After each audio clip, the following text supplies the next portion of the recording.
Good evening, everybody. We're back. We're back in Bristol. Hangar 61, the Junior Power League 2026. And boy, what a day it's been. We've had, as you can see behind me, a lot of people around today doing some qualifiers, and we've got two very, very happy young individuals here in Bristol that have made it, and we'll talk through those in a second. Here we are then. So for another 5-6 episodes of this, we've got the best in the business. We've got a world champion here. We've got a world number one. We've got previous winners of these events. In fact, the list is endless of what talent you're going to be able to see tonight. For those that have seen us before, you have myself to be with you for the evening, but we've got a little bit extra this year. You probably see behind me, we've got a crowd. We've got a good stage, so it's a little bit different. We've got our own referee tonight in Aaron, and in the comms, we've got Chris Mason and Carl Redden. So very, very good team to bolster us this evening. So what have we got coming up for you tonight? We're going to have boys and girls playing in their fixtures, and this is like a league format. You can get draws, so that's a little different as well, and they're playing out over this evening boys fixtures. Okay, so some different names here. So Kirsten, who's going to be up first, he qualified today through the qualifier, and he's up against Jack Johnson. And for those that don't know everything, throughout the weeks, we will give you some more information about what these youngsters have achieved. Kaya Basil, he's our master, the Wimbledon Junior World Master. He goes up against Lewis Cook, who is a back-to-back European champion, so some pedigree there. Jack Nankervis, if you remember, he's our champion. So he's the JPL champion of 2025, and he goes up against our former world champion in Lex Peishauser from Belgium. Then the others don't need any introduction, I suppose. Mitchell Laurie. Mitchell Laurie is lighting up the junior game at the moment with his performances, and he's currently the JDC Junior World Darts Champion. He goes up against debutant and from his neck of the woods in Scotland, Owen Bryceland. And then to finish the night, for the boys, our former world number one Archie South, multiple winner on the JDC circuit and also a national champion with England, goes up against Turgo Karaluku, who is a phenomenon from Mongolia. And for those that have been watching over the years, Turgo's really doing well on that one. Girls, so this is the boys and girls. So the girls fixtures, Lucy Shepherd, she's making her debut here tonight, and she goes up against Kirsten Cassellay. Now, Kirsten also qualified through the qualifiers today, so congratulations to her. Then we have Lola Wheeler. You may recognise that surname because her sister was here last year, Lily, but she's just missed out today on the qualifying. So she's up against our Welsh wonder, Yasmin Rook-Harvard, who has also played this JPL before. And then she plays again, because you may have noticed there's a couple missing. So we're going to have Yasmin up against Lucy at the end of the girls' fixtures, as the two are away, but they will be back, and if they miss one, then they play twice on the night. Now, we caught up with Kirsten just before we started, just to see how she got on, how she feels about making the JPL, and how she's going to feel about tonight. Kirsten Cassellay, JPL qualifier. How does it feel? Really good. Did you expect to come here today and qualify, or did you come down just to have some match practice? You said you do a lot with the youth county. How have you found today? Also, I just came here for experience, really. I didn't come here to expect to win, so just me getting into the finals, I don't know what to say. You played really well, but you had to dig in deep against Abby in the semi-finals, coming from 2-0 down to win 3-2. And then obviously going into the final against Lily, who was on the JPL last year, taking a 1-4, 1 out and averaging 71 to win to get yourself into the JPL. How has that felt? Because you must be really proud of how you've performed to dig in deep against Abby and then to beat Lily 3-0 to get onto the JPL final. When I went 2-0 down against Abby, and something in me told me not to give up, and I was like, I can't come back from 2-0 down. So, and I took the first leg, I was like, I might have this now. Took the second leg. That's when I really got nervous, because it was like, one more leg and I'm in the finals. I took the last double after missing so many doubles at it. And that itself, for me to get to the finals, not expecting to come here and win anything, And me to say I got to the finals, it was brilliant. And then when I took that 1-4-1 out, I honestly thought I miscounted because it's the highest drag I've ever had. I think pressure just kind of told me not to go for it, but I was like, go for it. And I did, and it was like, it hit me then. I was like, I've just qualified for the biggest competition I've ever been in. It's an amazing achievement. Obviously, tonight you're on first on the JPL stage against Lucy Shepherd. How are you going to prepare from now? You've got a couple of hours till we go live. How are you going to prepare for that? I think I'm gonna have a bit of a chill out, so I guess in my own space. And then I'm gonna have a good drilling on the board. Then just practice. Brilliant. We wish you all the best, and we look forward to seeing you against Lucy. Thank you. Hello ladies and gentlemen, welcome to night 1 of the JDC Junior Power League. Thank you for joining us live, and please welcome our first players to the stage, Lucy Shepherd and Kirsten Castley.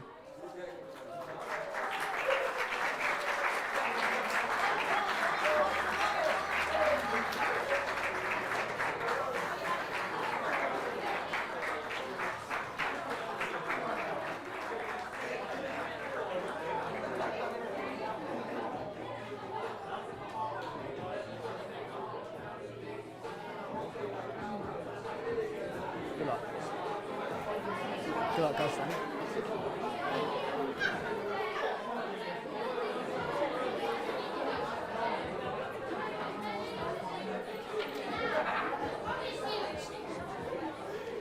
So it'll be 9 dart seats, then Kirsten at throw first.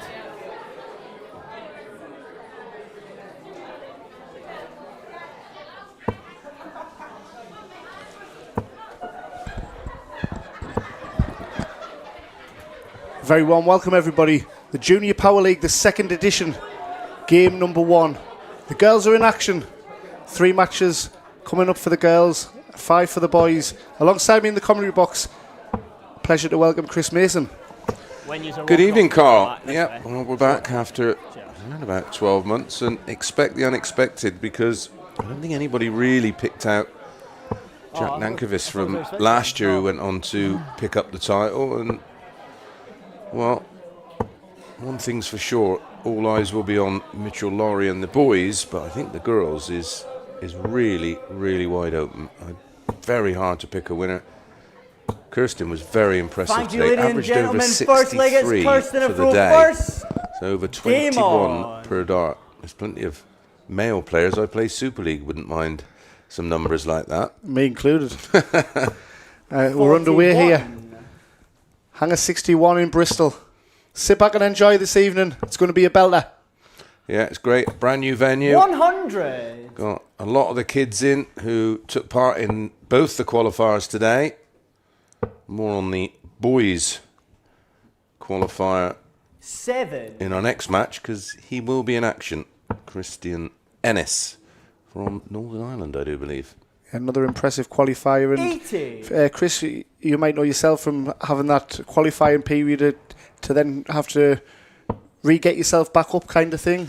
Yeah, it's not easy. It's been a long day. It got underway at around about 3 o'clock this afternoon, and well, it didn't finish until around about 5, 6 o'clock. So to have that adrenaline spike and then to bring yourself down and then get yourself back up again, it's going to be interesting to see. But again, she's got the match practice and the match sharpness, hasn't she? So that's an advantage. Yeah, absolutely. And listen, they're kids. They'll be full of energy. A couple of Harry bows and they'll be flying. Don't worry about that. That was more of a Skittles, but obviously other sweets are available, kids. Lovely action 60 from Kirsten. Yeah, like you say, mightily impressive in qualifying, wasn't she? The 1-4-1 in the final to secure a berth in the 26. JPL. Beat Lily Wheeler, of course, in the final. Lily qualified last year. 100. We'll see her sister Lola in action in our second girls' game. Yeah, and both these girls on debut here in this JPL. 94. Kirsten, you require A visit from Lucy, 167. taking her down to a 2-dart finish. The 167's not going to go. Yeah, she's asking questions early on for a break of throw, isn't she? 24. Lucy, you require 98. How's that cover shooting? 38. Picking up the Kirsten, body you language of require both, and they both seem to have 143. settled in nicely early, haven't they? Yeah, both certainly look comfortable enough. 104 remaining. There's a couple of options. 40. That one wasn't one of them. Lucy, you require 60. So single 20, just make sure of that. All right, 42. Big target. 42 left. 10 or a 6 works. 32. Ooh, Kirsten, you very require unlucky. 103. Just straight into the double 4 instead of the double 18. So treble 17 and double 16. Just as I said that, they were both settling in early, setting up the 60 hits a big 29. 18. Didn't take Lucy, long you for the require commentators, 28. Chris. Absolutely. Early Game break of shot throw. on the first leg. Lucy The Shepherd. first start wasn't really a guide, Second was leg it? is So Lucy she did to really throw well to first. adjust there and Game found the middle of on. the double as well. So a confident start and an early break in our opener. 23. Yeah, we're going to have Mitchell Laurie a little later. Who, for those of you that watched the Lakeside World Championship, lost to Jimmy Vanschke in 39. the final, who then went on to secure a tour card and has been doing very well since then. But Mitchell Laurie, with his success in Scotland, is now not only just the 39. youth world number one, he's actually the WDF senior world number one Yeah, at he's the ripe old age of 15. He's not 16 until November. He's had an incredible 100. campaign, really, hasn't he, from the start? But the second half of the year really gathered speed after the JPL and the Advanced Tour were finished, didn't it? He actually lost to 97. a player we're going to see shortly in Kaya Basal. He lost to in the Masters final down at Milton Keynes. 22. We were discussing earlier, weren't we, Chris? It's a mouth-watering lineup here. Every player can beat everybody, and it's going to be fascinating to see how 60. the league develops over the round of fixtures. Yeah, it will be. It'll be interesting to see how it plays out. Got some experienced 60. players in there, of course, and some not so experienced. As I was discussing with Jamie coming from the airport this 43. morning, everybody that's included, they're all winners. They've all won something with the JDC. Yep, all earned their right to be here, including 22. Kirsten, who is struggling a bit, finds herself a leg behind. 82. Always something to play for when there's the possibility of a draw, of course. Best of 6 for our girls and 43. boys, that'll be Lucy, you upcoming. require 157. It's best of 8 for the boys, so a 4-all draw possible. 57. Yeah, like that play from Lucy. Leaves herself a 2-dart out. Everything's straight down the middle. 83 leaves Lucy, you 132. require So 100. not too much pressure on this ton. There's the 60. Can she find tops? Double 10. 80. Very unlucky. Kirsten, Beautiful you require first start, wasn't it? 132. Opted against the bull route there. 60. Nice straight darts, Lucy, you require 20. She's got lovely action, hasn't she? Impressed by both.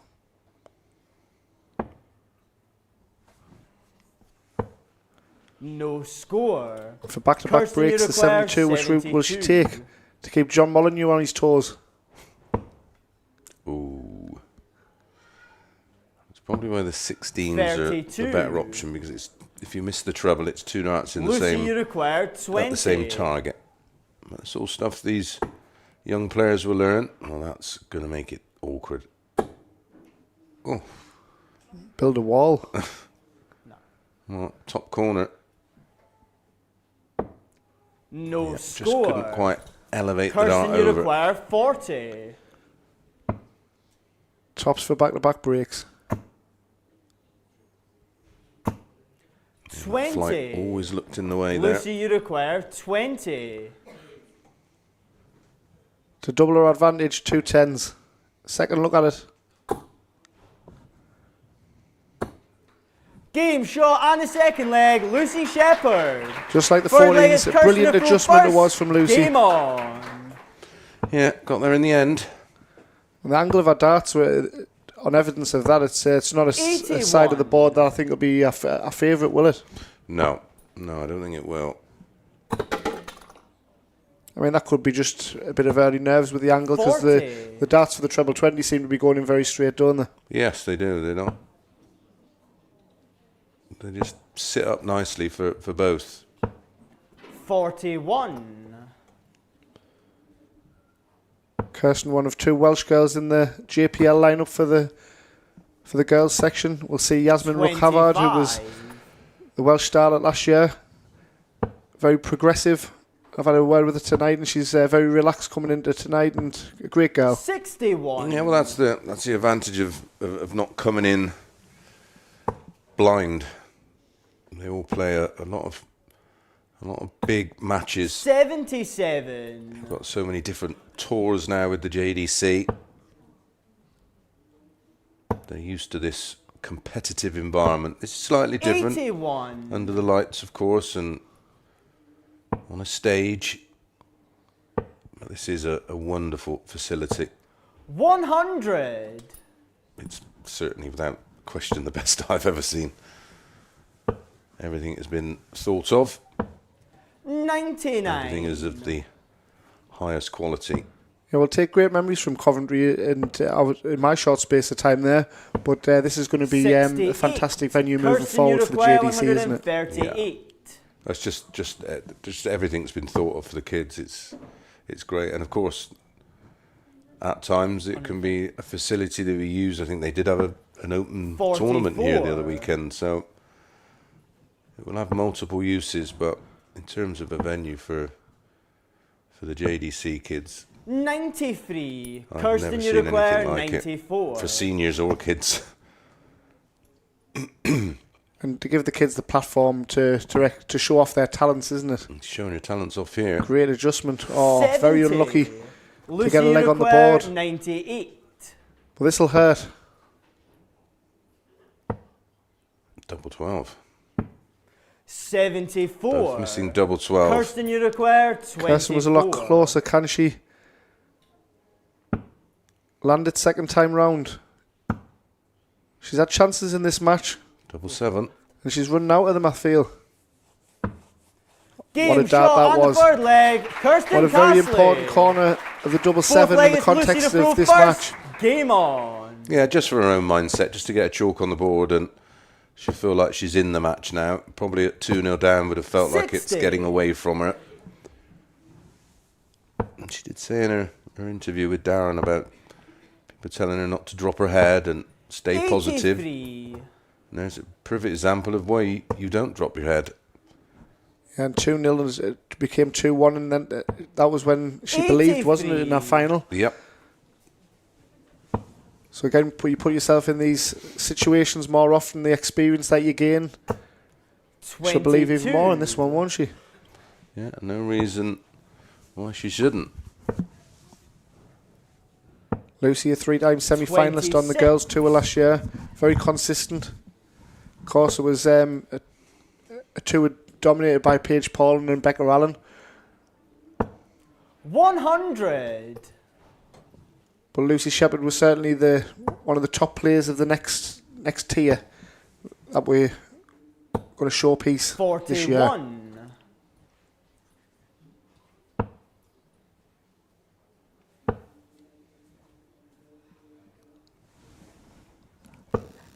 7.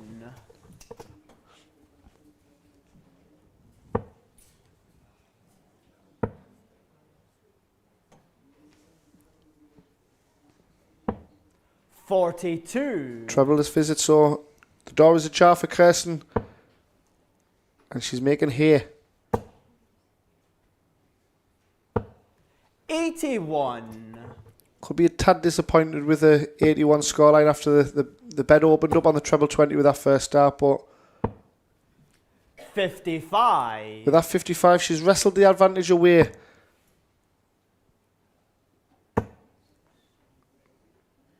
And from 2-0 down, if she 60. breaks it here she'll have the throw in leg 5.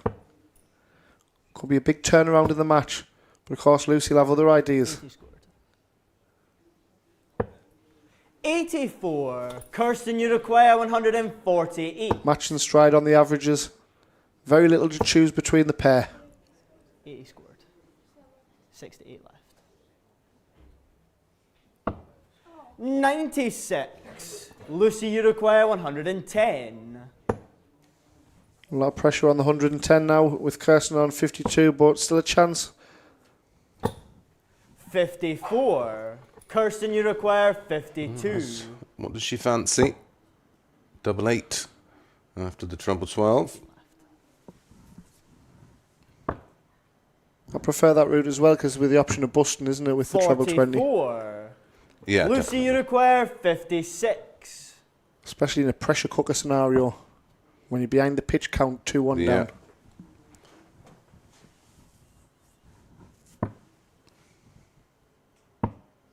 36. More of an opportunity. Kirsten, you require 8. Of course, would have secured at least a point. Game shot As on it the fourth is, leg. Kirsten Found herself Castley. now at 2 apiece. Fifth leg is Being Kirsten to played go in first. Game on. 2-leg spells, opening 2 legs to Lucy. Kirsten winning legs 3 and 4. Yeah, Uncle Mo's in town. 45. A momentum shifter.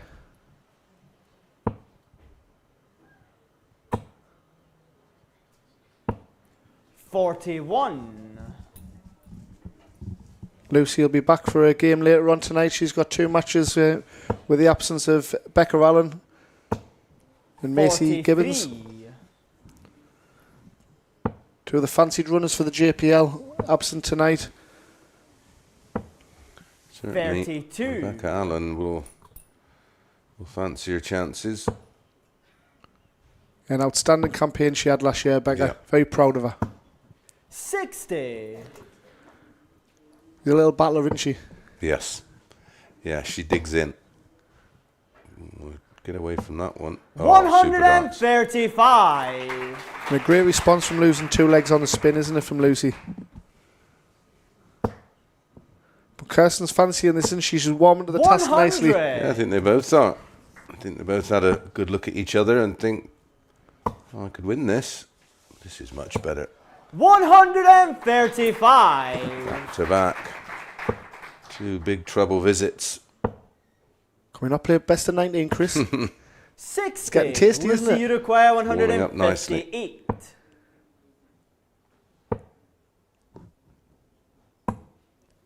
$24. Yeah, the idea was right. Come down for the 57.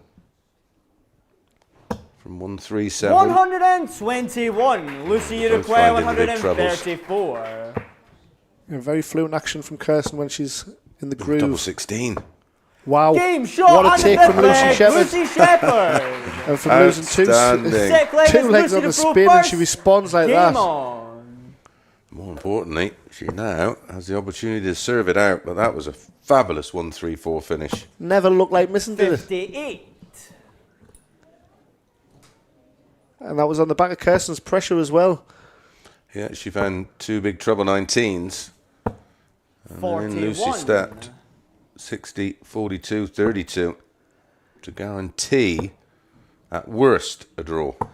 And we discussed a lot last year, didn't we, Chris, 100. with how some players can feed off each other and bring out the best of each other, like, see, your Damon Hetter and Littler in that Littler, match, yeah, yeah. the UK Open. And these two are very much a similar type in that, a similar mould in that sense, aren't they? Well, Bringing they- out the best of each other now. 81. Yeah, it was a bit of an edgy start, and then they've just sort of brought each other along, and it's turning out to be a tidy game. 60.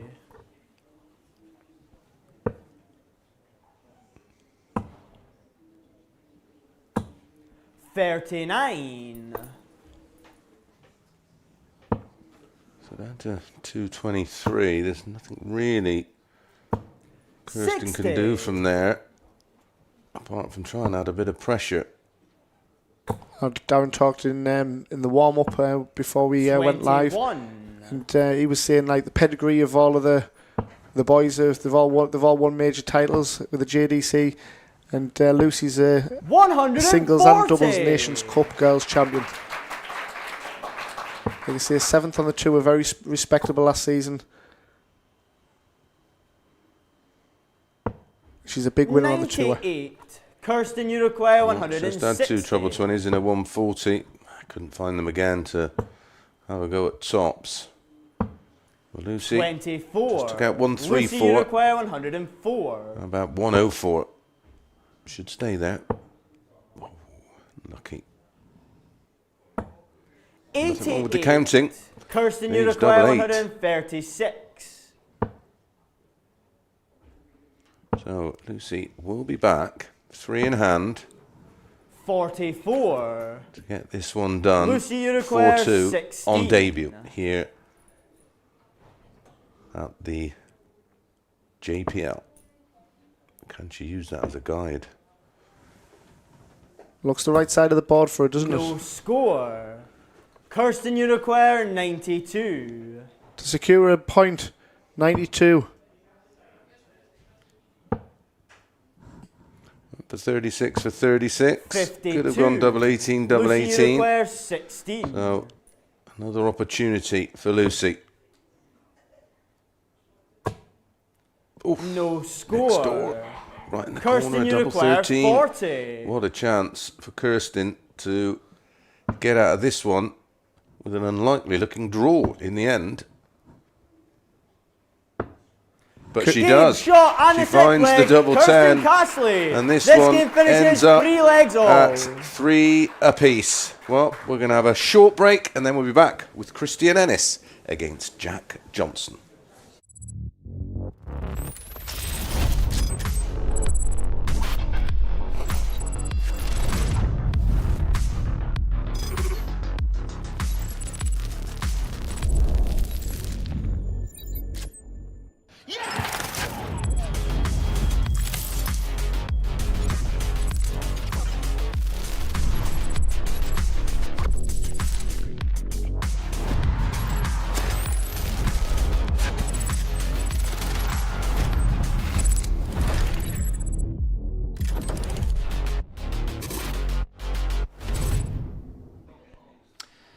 Right, we're off and running. Match 1 done. Lucy and Kirsten sharing the spoils there. As I said before, you can get a draw here on those best of 6 matches. Must be difficult as she's just come off celebrating and the adrenaline going, and I think the boys in commentary said, you know, how you pick yourself up for that game. So I think she did incredibly well, and again for Lucy, her first appearance in the JPL. So congratulations to the girls. Got stuff in style, really good. So we better talk about the boys. We got a next game up. We're going to have our other debutant who's just qualified in Christian Ennis, our first competitor from Northern Ireland, and he's going up against a certain Jack Johnson. Might know a bit about him. So let's get over quicker now to our match referee, Aaron Mitchell, and they'll introduce the players.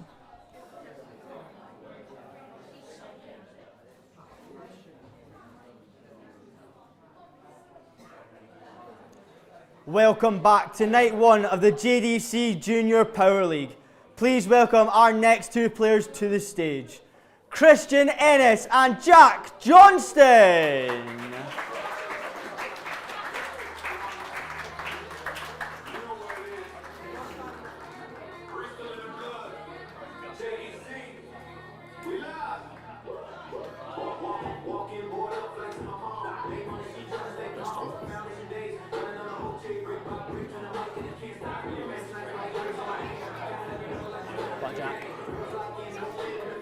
So it'll be 9 dart seats and then Christian to throw first.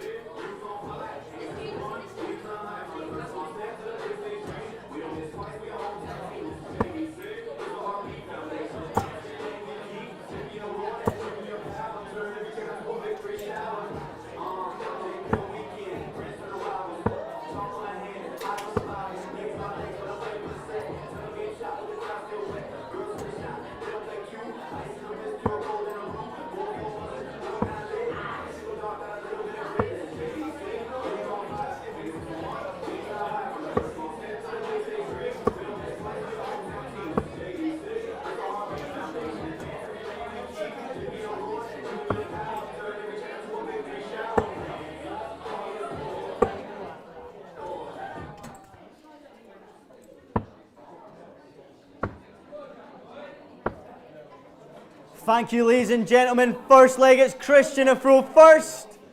Game on.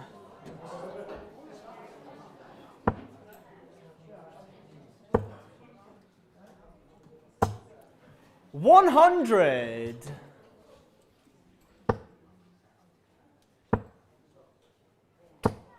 $85.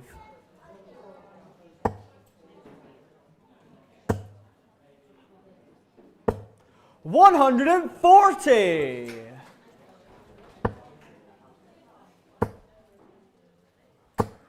$100. So first look at Christian.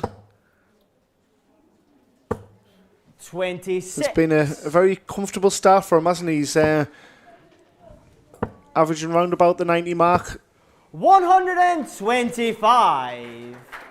That's for Jack Johnson, Jackie boy. It's a very busy campaign from tackling JDC, as we say. There's so many tournaments that the JDC offers, isn't there? Through the vaults, he's won a second TV major. Yeah, he's playing in everything that Christian he's allowed to play in, 95. and more. He does a lot with the influencers as well. He's a double 18. Game what a shot start. on the first What a leg, start. Christian Ennis. 95 checkout. Second leg is Jack to For throw a first. 15-dart Game hold. on. And these kids are great, aren't they? I mean, on debut in the JPL, and he's off to a 15 darter. But that's what you've got to do against Jackie boy, isn't it? Because at 14, he's gaining in confidence. He's beaten seniors on the ADC. He does exhibitions. I mean, he's played in front of big crowds on big stages against the best in the world, and we've seen him playing so many things down at Modus, hasn't he? He's played down there on stage. And he looks so comfortable on the stage, doesn't he? I mean, that Super 16 victory over Jaden Walker in the final, that was ultra impressive, wasn't it? And what I liked about that was they got the option of having a chuck before they actually went live on there, and they decided against it. Yeah. So they went up totally blind and averaged, was it mid-80s, high 80s? Yeah, it was. Yeah, there was a board up in the media room, and they were just knocking about, and Littler was knocking about, and a few of the other senior players, and they couldn't have been any more laid back. What a start to this leg.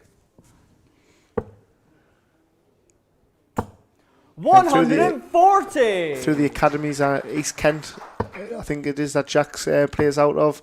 And what I liked about 100. Jack with his school, I think he's become a role model amongst his peers because of the success that he's had. And they had like an open day or some kind of thing at the school, and there was over 100 people turned up for it. Yeah, when he's in I mean, even though he's 92. he's only 14, Jack he's Uruguay, inspiring 136. another generation of players to take up the sport, which is incredible. 41. Christian This is Uruguay, brilliant from both so far in this 129. I mean, watching him throw 39. Christian, obviously I know Jack a lot Uruguay, about Jack, watched him play many 95. times, but I did like the action of Christian, so I'm not surprised 79. to see him playing Christian so well here, but Uruguay, this 90. 90 may have to go. It will be one apiece, single 20, just make sure of that. Oof, that was risky. That could have deflected anywhere. 65. Good effort on the ball. Jack Uruguay, 16. You can see with his opening checkout, Game shot and tidied the up nicely second by leg, Jackie Jack boy. Johnston. Level game here. Third Remember, leg a is draw is Christian possible a in a throw best first. of 8. Game But on. both matching strides on throw. Who will blink first? Straight in the red bit is Christian. Showing no signs of fatigue after a brilliant qualifying spell. 180. That's our first 180 of this year's Junior Power League. 140. This is really good. And you were with us, Chris, when it was the Saturday, wasn't it, before the 100. before the JPL finals, and they had 4 or 5 games in one day, didn't they? Yeah. Jackie boy put 134. himself. It was a slow start for him, wasn't it, in the JPL? And you can't get off to a slow start, but he did incredibly well, didn't he, to put himself in the picture? And he went on a 180 mission in one of his games, I believe. He did. And he's just getting better and better every time I see him play. There's 96. little improvements. Christian, you require 101. He does have a lovely temperament as well. 101 after 9 for Christian. Right, it's got to be a bit careful here. 79 left. 41. Yeah, the right play. Jack, you require 131. Which way are you going to go, Jackie boy? He went 51 for tops. I can assure you of that. 43. Christian, you require 60.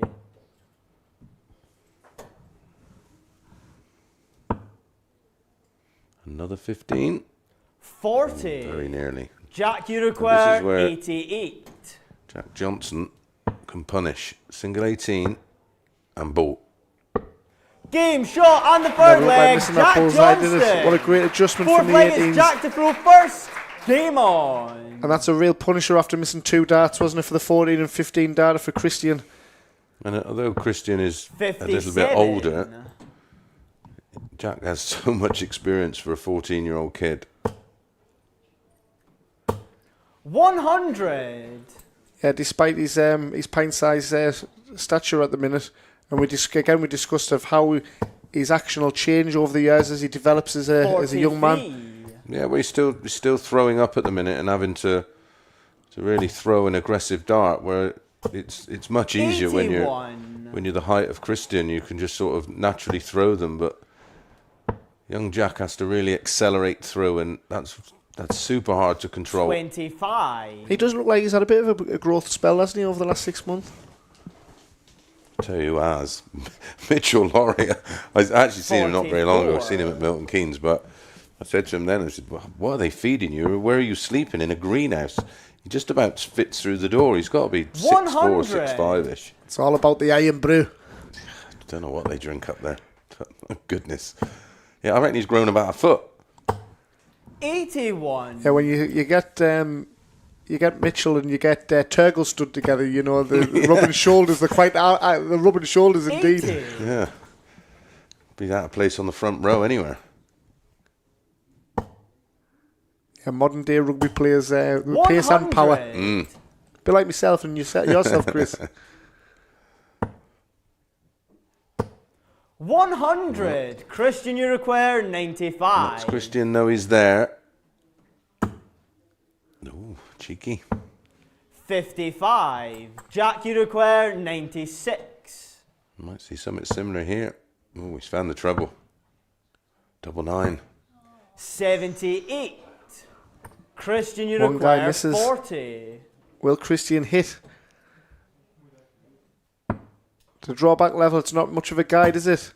Game shot They're on the the ones fourth that tend leg. to go in, aren't Christian they? Ennis. Annoyingly so when you Fifth stood leg is behind. Christian to Yeah, throw but it is first. a Game on. 20 dart breaker throw. Averaging 86.43. We said he averaged 79.17 for the day in Yeah, qualifying. he had a 66 in the final. It was a 4-0. It was quite a nervy affair. In the semi-final, he had a 75.45. But in the quarters against Joshua Russell, where he won 4-0, he averaged 92.49. So these kind of numbers are not out of place with Christian Ennis. Yeah, it looks like he could stand up there for 24 hours and maintain this kind of level, doesn't he? Yeah, last 16 he had an average in 83, so an 81 in the last 32. So he's comfortable in and above the 80 mark, that's for 60. sure. And we know Jackie Boy can simmer around this pace for quite some time. 60. Yeah, he looks comfortable enough, doesn't he? I think he's got a couple of gears to go. I'm sure they both have. It was a brilliant first start, but 76. that 18s and 9s can be tricky, as we know. It was a bit of a dose of his own medicine, wasn't it, to get back level for Christian? 140. Could have 3 breaks a throw on the spin after 2 holds, because Jack Johnson down to finish first, 120. Jack, you require 120. A lovely first start again. The angle of his dart can be tricky for the tops, but 80. Christian, you require especially with the height of him as well, 113. that was a tricky one, wasn't it? Yeah, long way up. Single 13, just about. 93. Good effort. Jack, you require 40. So as Chris said, for a third consecutive break, 2 unhandy guides. 20. Yeah, he'll be desperately disappointed Christian with that. What an Uruguay, opportunity to 20. lead. And then have the darts to nick at least a point.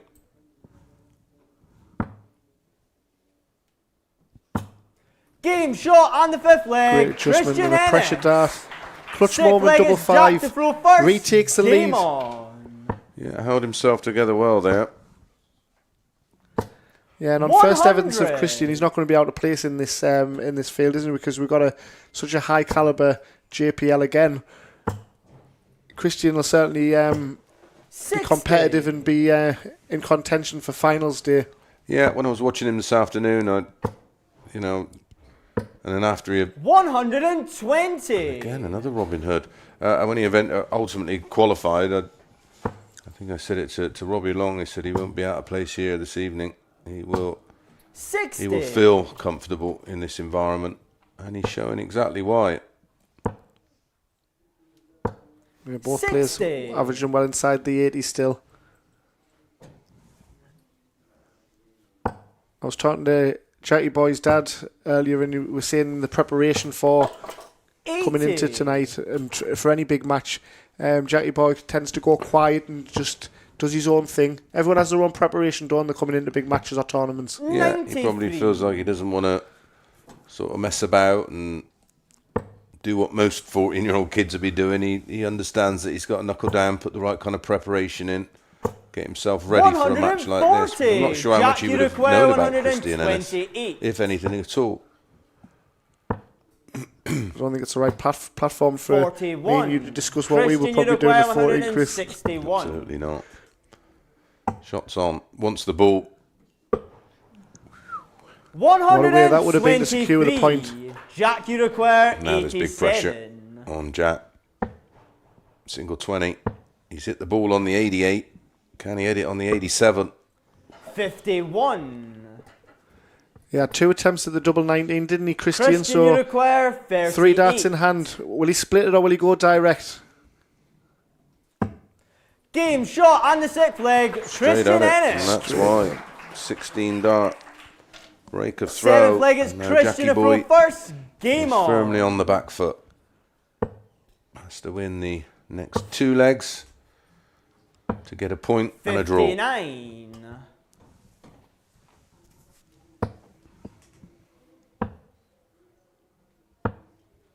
$97. Like that. Didn't like the lie of the dart. Sort of sat a little bit flat. So takes his medicine, runs for cover. 43. Very mature approach. 140. Brilliant response from Jackie Boy, isn't it? Yeah, well, if he can muster up a breaker throw here, of course, means he'll have the darts in leg 8 to secure a point and a draw. Excuse me. I think that's in.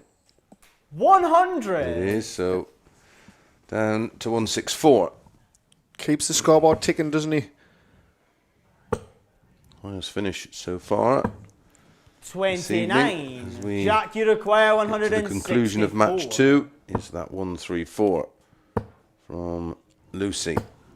Never looked like 60. missing, did it? And that was on the back of 2 treble 19s from her opponent. Yep.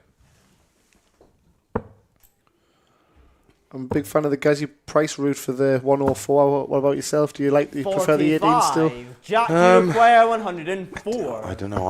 I think I'm more reactive. So if I've been hitting 72. the treble 20, I'll just go treble 20. But if I've not been great around the treble 20, then I'll probably have a look for 18s or 16s if I've been hitting tops. 20. Yeah, that's a good angle, isn't it? Because you go for 20s more 32. often. Yeah.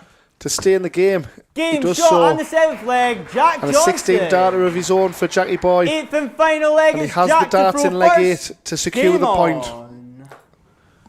And I think a point for both players would be happy going into round 2 of our fixtures, but Christian has a free pop at this, doesn't he? 96. Yeah, and listen, I think with the darts that Jack has missed in legs 4 and 5, I think a draw would just be about right. But maybe Christian has other 100. ideas.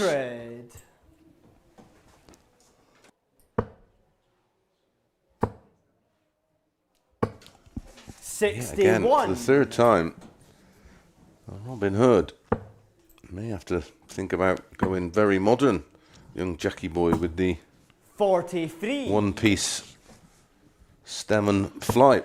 I'm doing the Luke Littler on the Shanghai, isn't it, with the second dart, or the Darryl Gurney. 60.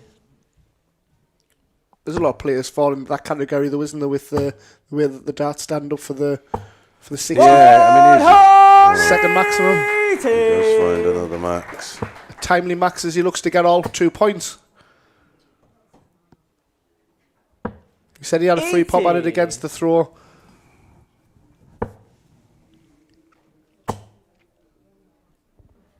Both players have had chances on each other's throws, haven't they? So, Well, he's just hit in leg 6, the double 19 for a 16 dart breaker Christian throw. Can he do it again? But this is for a 13. get difficult.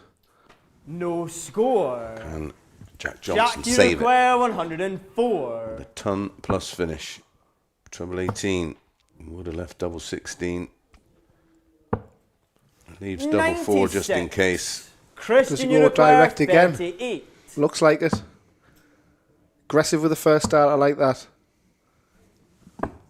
Game, shot, Takes it out. and a match. Excellent from Christian Ennis. Ennis. And he's our first winner of the night, getting 2 points, Christian Ennis. A very impressive debut, winning 5-3 against Jackie Boy. Jackie Boy will be back, he's class, isn't he? But a 5-3 defeat for him. Stay with us, folks, because we've got our second boys game. It's Keir Basel taking on Lewis Cook. Kaya, Wimbledon World Masters champion and selected for the first time into our JPL. How do you feel? I feel buzzing to be a part of it. I just can't wait to get going and show a lot of people who are watching what I can do. At the Wimbledon Junior World Masters, you defeated Mitchell Laurie, our current world champion. Obviously, he's in the event as well. Recently played each other in the WDF in Slovakia. Looking forward to the challenge and the head-to-head against him. I know you're very good friends. How are you looking forward to that? I look forward to every game. Obviously it's my first time in. I can't wait for every single game. I just want to do my best, and especially playing him. The people watching, they've probably watched us numerous times, but hopefully we can put on another good show again. And tonight you've got Lewis Cook, someone that you haven't played much against. How are you going to go into that not kind of knowing everything about his game? I think I'll just use my normal routine like I do. I think I've built a lot of experience with these sort of players, especially WDF. Never played a lot of players. Just keep the same routine and just focus on myself, and I'm sure I can get the win. We wish you all the best and enjoy your first JPL game. Thank you very much.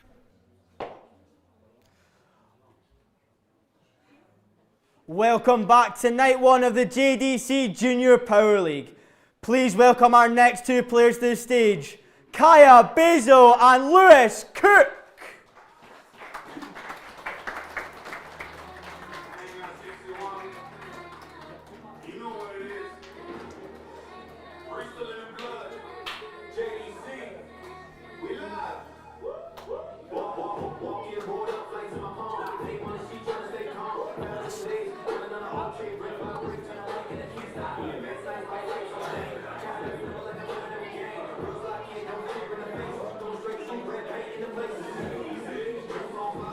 So 9 darts each, then Lewis throw first.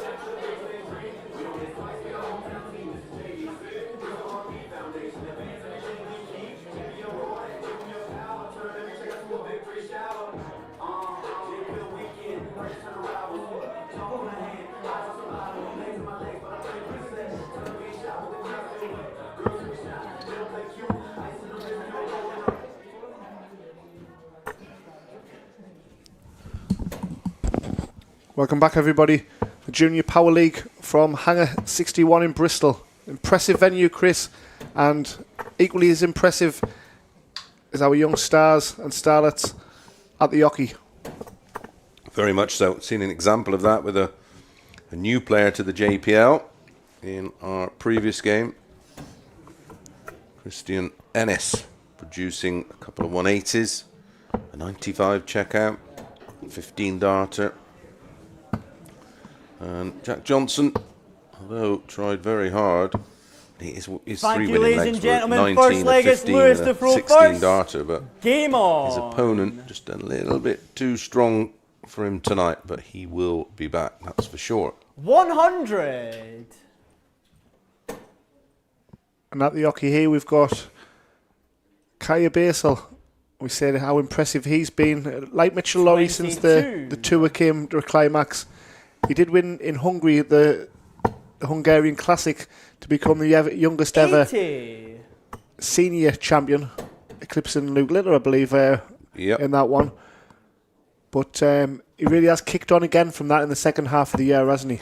Yeah, I was fortunate enough to be down at the Masters. We're working for Matchroom on the Winmore World Masters, 42. And yeah, I sat down. I actually sat in the crowd and watched KO against Mitchell in that final, and it was KO who come out on top, which was 43. A bit of a surprise to most of us there, because of course most would have watched Mitchell's campaign in the WDF Worlds last year. But yeah, he's come on in the last sort of 6 months, that's for sure. 135, Lewis Uruguay 99. Tops. Oh no, 48-32. 83. Gone all Merv King on us. Yeah, Merv King was brilliant at that, wasn't he? Time on his side though for Lewis Cook, an impressive 59. opening hold of throw it'll be. Should be a handy guide, that. Yeah, it proves to be the case. 17 dart confident hold of throw from our back-to-back European Open champion. Yes, looks very, very comfortable already. And one thing, we've just seen Jack Johnson there and Lewis Cook in the same breath. The last 2 weekends of the Advanced Tour in the JPL, I really saw improvement from both of the youngsters in particular. And Lewis Cook winning one of the events on the Advanced Tour, but he was mixing it from day dot really with the JPL, wasn't he? He's winning over Lex Passauer after an opening round 5-0 defeat. 60. Yeah, he bounced back brilliantly, didn't he? But he's just, again, he's another player that's just grown in height a little bit, but also grown in 41. In stature. He's got a confident little strut about him. Yeah, he's another terrier, isn't he, at the hockey? 140. You see when he's brimming with confidence, chest puffed out, firmly focused on the 43. Intended target. I was chatting to his dad earlier on, and again, there's no bias, and this is just general chit chat, but he respects K massively. But he fancies Lewis tonight, and Lewis is hacking up in Super League, top of the Suffolk Super League. He was around a 32 of the Dev Tour last week. Reached the board final as well, so like Jack Johnson, he's another one that's keeping busy on all fronts. 58. Yeah, important, playing anything that they can play, whether it be county or Super League, as long as it doesn't interfere with the the more important 35. Stuff, which for a lot of these kids now is the JDC 60. And the World Championships, of course.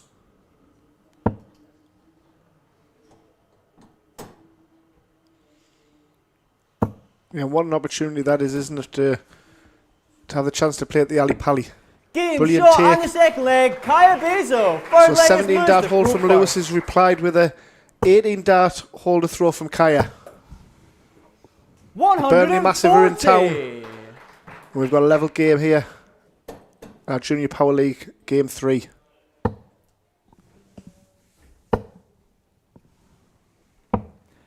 $82. Following this match, we've got our second girls match. 100. To bring us to the halfway stage of the evening, we'll have Lola Wheeler coming up. And she'll take on our second Welsh girl, Yasmin Rook-Havard. 100. Brilliant maximum. But that maximum's just to keep tabs with Lewis. He was on 261 after 6. Yeah, one apiece now in the 180 department. But a real chance for Kaya here to break the throw of Lewis. 83. Oh, gets him down to a finish.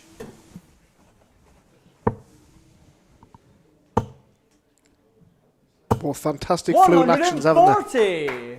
Kaya Uruguay, the fundamentals of their throw are pretty bang on. There's not a lot you could want to change or try and change with them. For these 85. Now, the technique is spot on. It's just the evolution of them as players.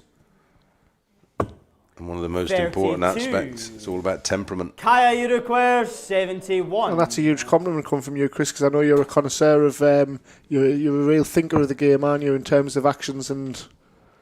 Absolutely.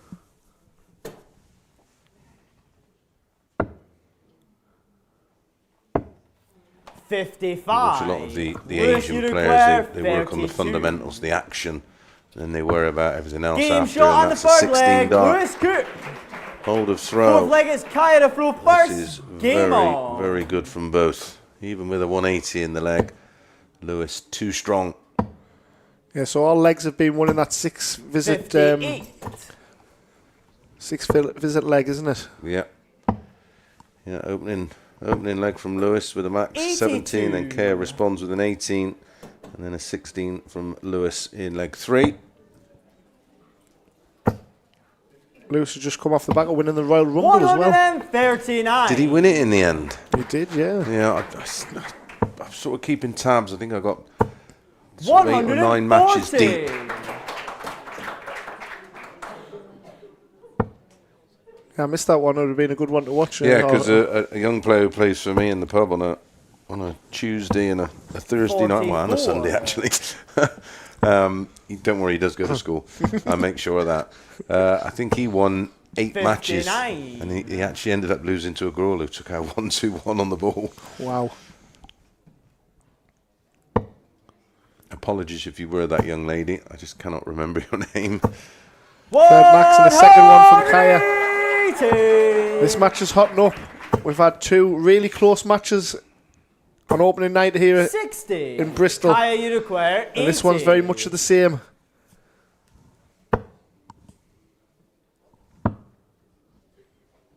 Double 10. Made sure that was safely nowhere near the treble. 60. And Lewis, you require Time 2 treble 20s and 160. tops. There's one.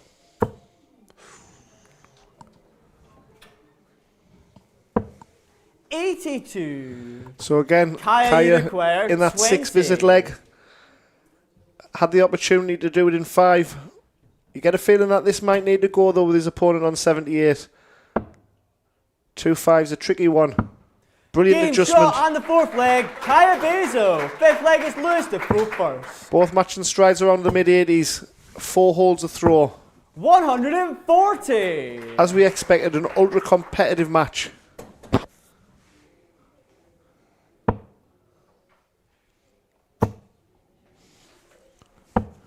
$91. For Kaya, thoroughly deserving his spot in the JPL. 95. The Advanced Tour was very disappointing in terms of his overall finish in 26th on the Advanced Tour, and I'm sure that he'll be a top 5 of this year.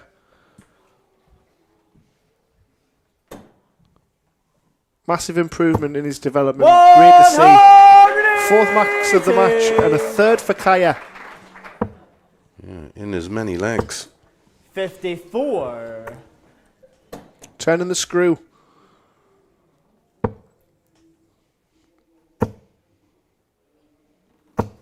$140. Well, almost back-to-back maxes there. Heavy scoring, heavy artillery from the youngster from 59. Lancashire. Kaya, you require 90.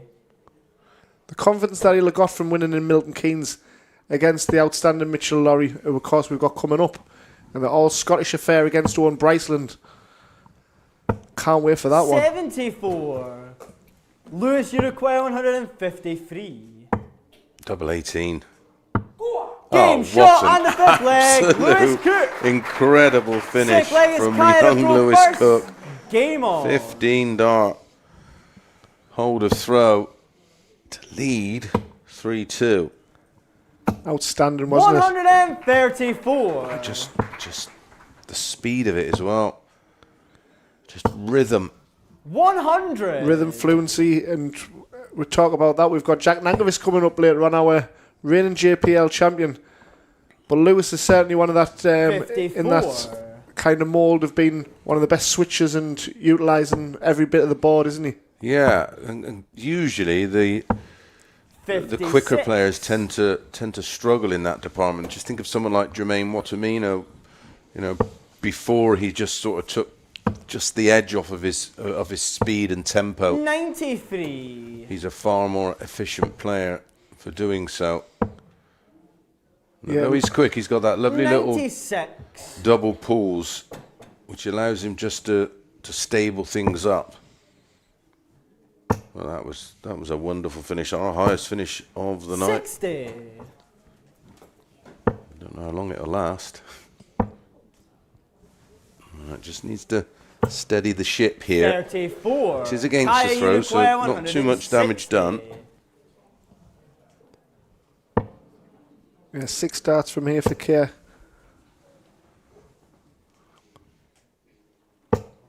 60. So 2 treble visit here will certainly put pressure on the 100. He's doing just that.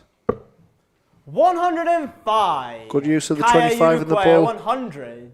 But first pop at it is Kaya. For 6 consecutive holes. Tops perhaps. No, I like the 40. first dart as a guide. Yeah, Lewis Uruguay, I don't mind that 110. with his opponent on 110. Well, double 16. Game Backs up shot the and the sixth leg, 153 Lewis Cook. with 110. Seventh leg is Lewis to throw first. Game on. Outstanding finishing. Yeah, once that first dart landed, you knew that the third dart was going to be pinged, 60. didn't you? Yeah. Such is the form of our back-to-back European Open champion. Well, that's why he is the back-to-back champ. Superb. 140. And the heavy artillery from Kaya, averaging 89 and losing 4-2. 140. What a great advert for JDC darts. This is.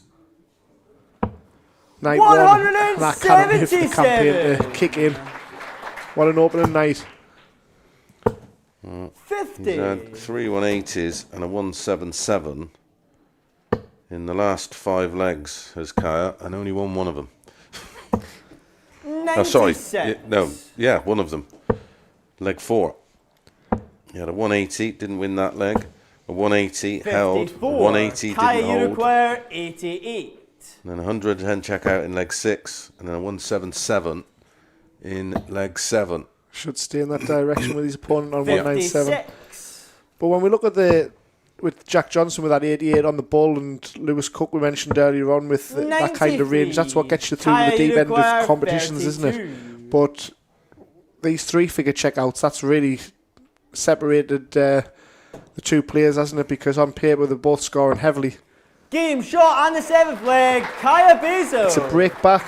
What a response from final leg Kaya. is Kaya to throw What first. was that? A 13 dart breaker throw. Outstanding. Best leg Game of on. the match. Averaging 90. And thrown for our second draw of the evening. The Americans would be up in arms, wouldn't they, Chris? 95. They'd be demanding overtime. Yeah, they don't like a draw. 56. Or a shootout.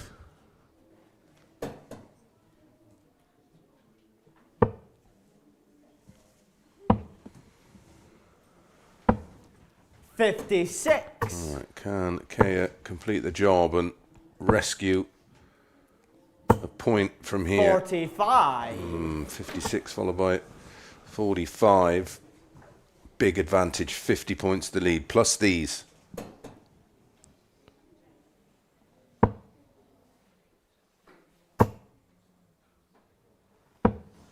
59. Lewis, I still feel like there's a chance here, but needs to start finding troubles. You can sense the body language of both players, how much it 96. means to both of them, and how the importance of this match. Well, Lewis is, he's got a free roll here, really. It's a point secured, and all you don't want to do is make 99. a losing start to your campaign. You want to see your name with a point by it at least. Don't write him off 58. too early. Anything can happen, as we have seen many times before. And we're Lewis with them, the 153 and the 110 outstanding, but I think Kaya would be 44. disappointed if he didn't come away with a point tonight, wouldn't he? Because he's played outstanding. Yeah, especially with the big scores and the 100. Kaya Uruguay, the big average. 148. He probably feels like he deserves to get something from it. With that score, it's kept Kaya honest in this leg, hasn't it? So Brilliant second dart. Not bad third either, to leave 140. double four. Lewis, you require 146. The way Lewis is playing, 60. you'd have fancied that, wouldn't he? Kaya, you require 8. So 2 fours for 4-4, all the fours. Lewis Cook waiting on 86, and he'll have to wait because Kaya does find the double and does secure a draw. Great average from him, 89.06, the highest average of the night so far. When we come back after a very short break, it'll be Lola taking on Yasmin.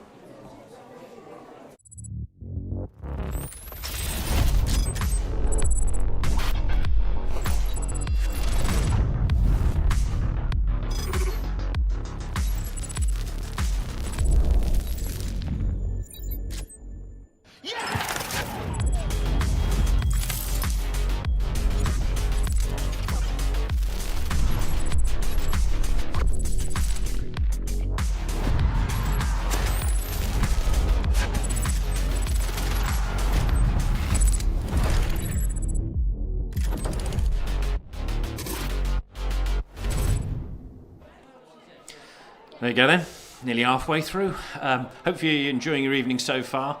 Well, that was a game. Christian announcing himself to the JPL. I think he's going to be one to watch. Oh, Christian Ennis there, did very well. The girls showing the spoils there, and also then Kaya and Lewis sharing again, but some super scoring in there. I think we're going to have to get the referee a drink. There's some big numbers he's calling out there. Right, talking of which, should we get the next game on then? We're going to be going back to the girls now with Lola and Yasmin. So let's get our referee, Aaron Mitchell, to announce them in. Welcome back to night 1 of the JDC Junior Power League. Please welcome our next players to the stage, Lola Wheeler and Yasmin Rock Havard.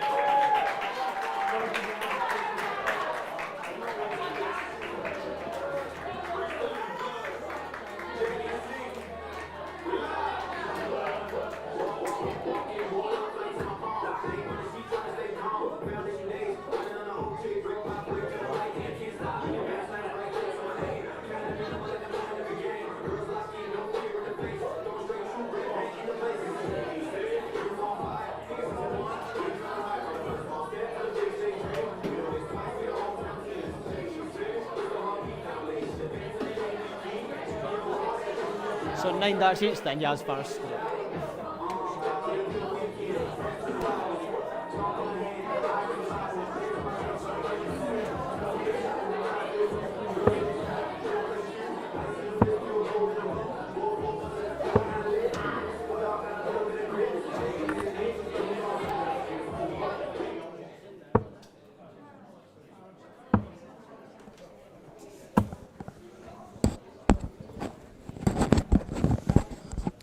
The halfway match of our opening night of the Junior Power League here in Bristol.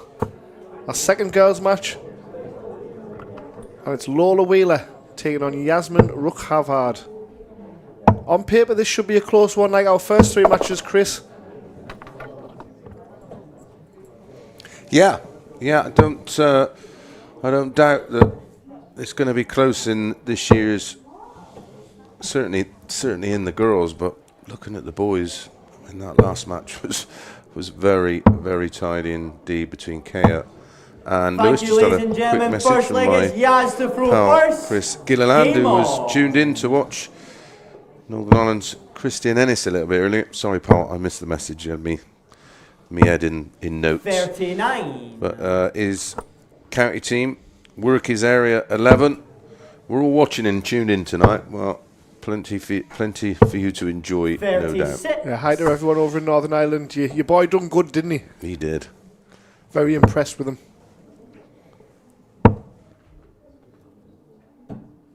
And as we say with Josh Rock and, obviously Darryl Gurney's been a star for a long time over there, but the players that are coming through. Well, it's traditionally it's always been a pretty hot-peppered darts up there. Colin McGarry and Neil Duff, of course, a former world champion, and yeah, I mean, there's over the years, there's a lot of them that just were that good, but 60. the logistics of everything made it just not affordable, not financially viable. Where now, of course, things are slightly different. But it's just seeing just great to see a young player from over there who maybe could take on the mantle of Darryl Gurney and Josh Rock. Yeah, when you was talking to James with the ADC, and he was saying having to travel to Northern Ireland to play in vaults, that's how sort of difficult it was to find tournaments. Yep. In the very early stages, of course, now that it's developed so much now, hasn't it? With and the JDC vaults have really took off. I know around my way there's a lot of support for the youngsters with not just the academies, like you say, the vaults are really taking off. Yeah, absolutely. And again, it just gives them that tournament environment. They just like to win. 135. The money that goes back into the clubs that support them and into the players. So much of the entrance fee goes back Lola, into the players. 101. Could Yasmin be like the Edgar Davids of women's darts, do you think? He used to wear glasses, didn't he? He did, yeah. They both wear them 41. with a bit of style. As you require 22.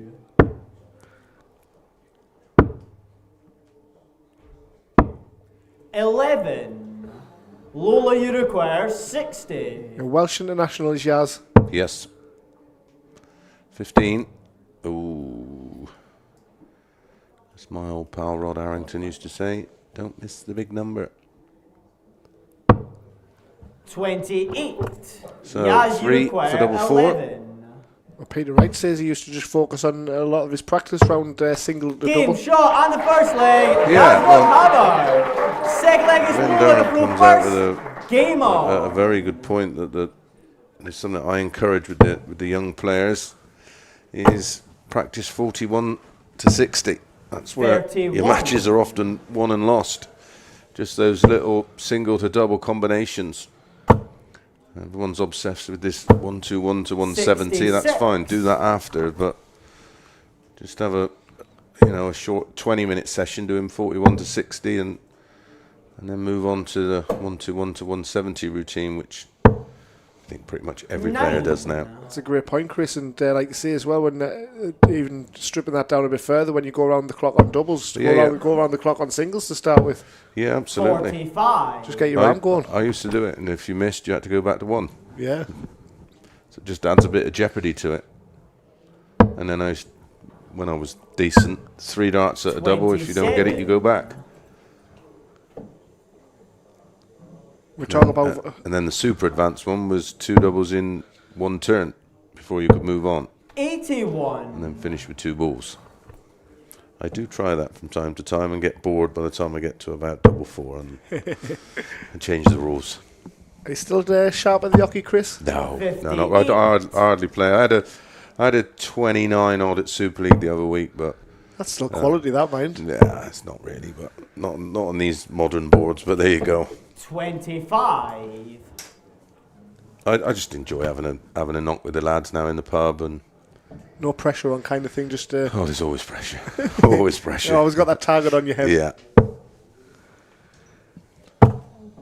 You see around your way with the academy and things like that, haven't you? That's been going well, and yes, and an interest in the Aidan Kirk qualified for the UK Open. I seen that, yeah. Yeah, and his debut on TV was at the UK Open against a certain Philip Douglas Taylor, who defeated. He got, didn't he? Yeah, he beat Taylor. Did he beat Gary Anderson as well? Yes, he did. I mean, that was a big scalp to get there, but he was phenomenal that day, wasn't he? Yeah, he was. On that weekend, he can still play a bit. 47. Well, he must be able to win the qualifier, especially the one he entered. Yeah, you know, like sort of the players that like down Pilgrim used to win down Victoria and things like that, and you know there was some quality players down there. That Paul Hogan always used to come out. It's usually at the Coventry one, I think. Your pal Ben Burton as well. Remember yes. Ben? Big Ben. Good lad, Ben. Yeah. 80. Jimmy Man. Yaz, you require 78. Had some great tournaments with Jimmy Man over the years. Tops for 2-0.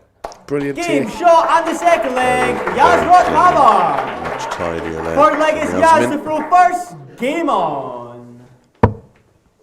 7 visit leg win. 100. She's a fascinating character. I've not spoke to her at all, but she got something about her. She's got a bit of 26. She's got a bit of swagger, hasn't she? She has, yeah, and I think we talked about we talk about stylistic with the players and sort of how rock solid it is. You mentioned that Yaz is a bit more manufactured. Yeah, I think she probably has watched darts, obviously, and must enjoy it.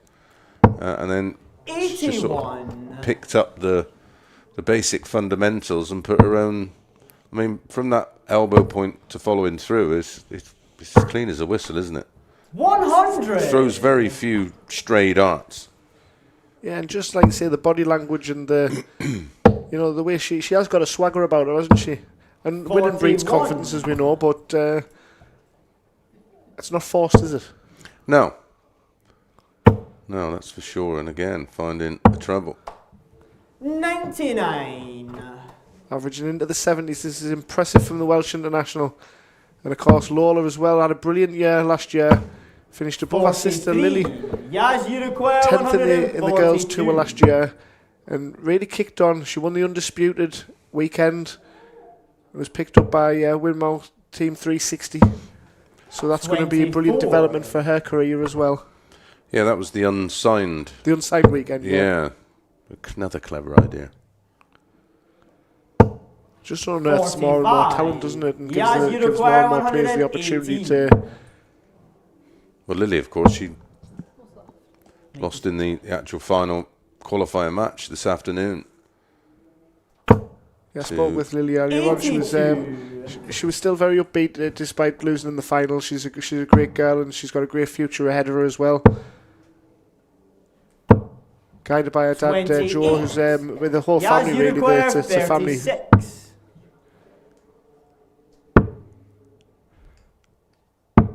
3-0, brilliant adjustment. Third leg, How many are still at that? Listen, fourth leg is Lola, all evolving. Game on. At this age, nowhere near the finished article. What's frightening when you look at some of the boys. What on earth are they going to turn into? Well, Woody punching the scores in. The next Kirk Bevins. Yeah.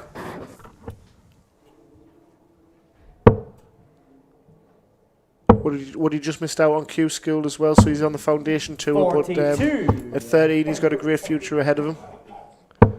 But I think his main talent's going to be at the. Going to be calling out the scores. Well, that's the plan B. The young calculator.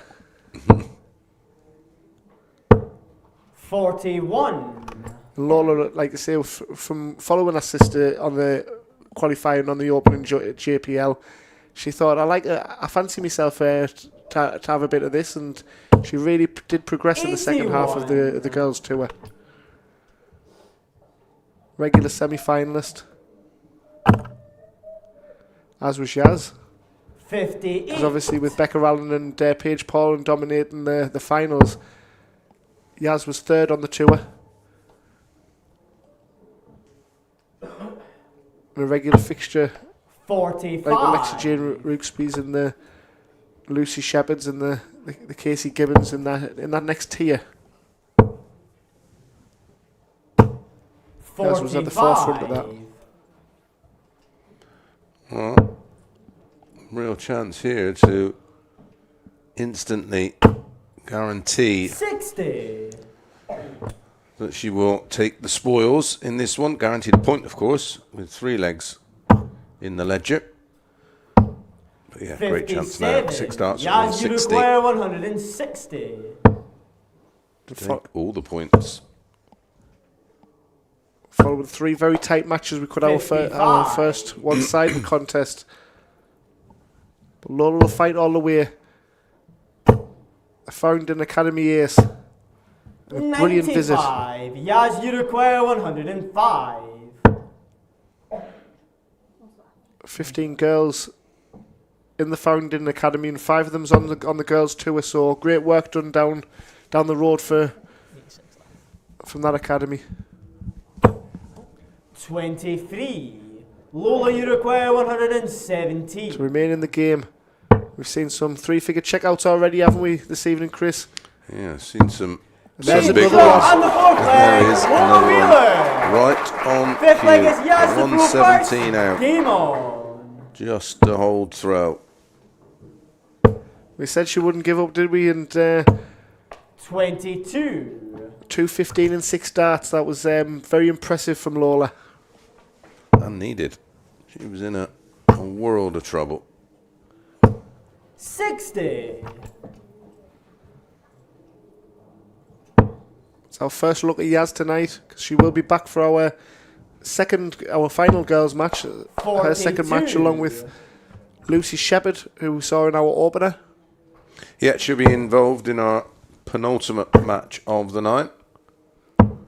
Final game will be, 99. I think could be an absolute cracker between Turgo and Archie.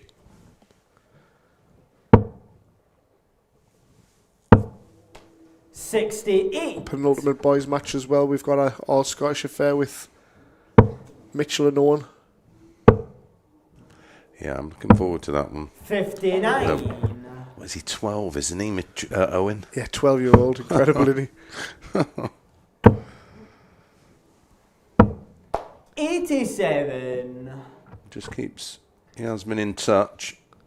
That was like Jaden Walker last year, wasn't it? He was 12 and Yeah. had a great season. 95. Missed out on qualification earlier on.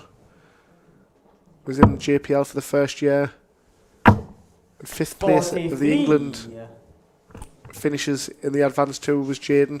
Did you see his impressive average? That was been 121 average he had in the final of Vault recently. 120 first 9. 43. So Lucy, who she plays next, got a point, and Yaz has already guaranteed the point, but will she convert it to 2? 43. She's under the cosh here as Lola. 145. Looks to fight for her point. Lola will have the darts in the 6th leg if she can break here. 57. Keeps things straight, so 80. Lola, you require 88. for 2 on the spin. 72 left. Not really a fan of the 18s route with 3 in hand and your opponent on a 116. 48. Give yourself a shot at the Yaz, ball. you require 116.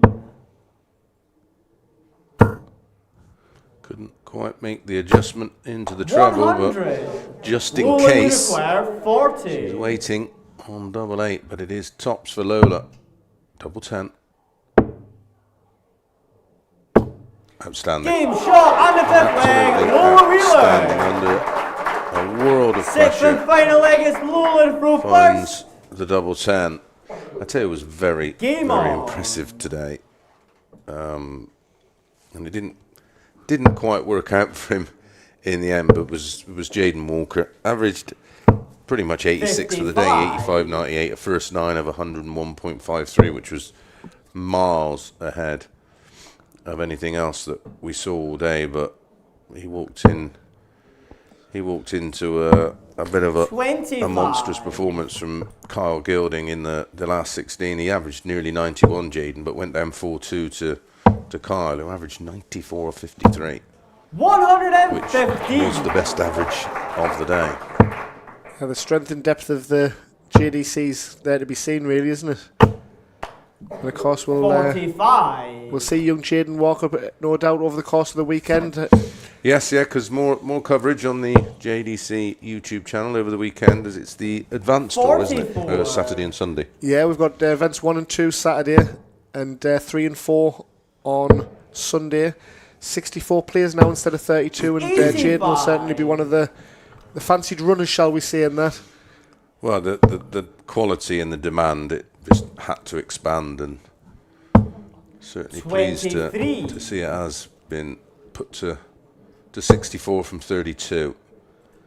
And I think as well with the players in the bottom half of the advanced tour last year, when it was announced that there was going to be 64 players, there was a lot of relaxation, because a lot of pressure was on the players that were down near the bottom in case they lost the advanced tour spots, and it really brought out the best of them. That the fact that they knew that they were going to get a second pop at it, so it'll be interesting to see how they're superb from Lola.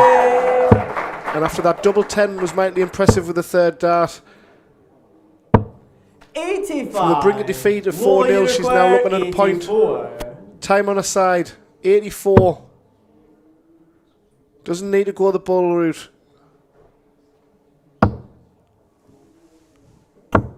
Great ball management from Lola. I've done well here from 3-0 down. Just didn't look in the match, and well, that 117 checkout has inspired her. 81. And she's now 3 darts away 32. from a point. After 3 legs, and she was averaging 40, so she must be averaging high to be up at 60 mark now. She'll have to take care of her work though. 24. She will be back, but this could be under pressure the next visit. A topsy-turvy match, but another thriller. Our 4th consecutive tight match, Chris. Yeah, well, 59. can't say Lola, you I'm require shocked. 8. It's just the nature, they're so well matched. Double 2. Yeah, double 2's found. And from 3-0 down, an inspired fight back from Lola Wheeler secures a point and yet another draw. We'll be taking a very short break, but first, an interview with last year's champion, Jack Nankervis. Jack Nankervis, reigning JPL champion.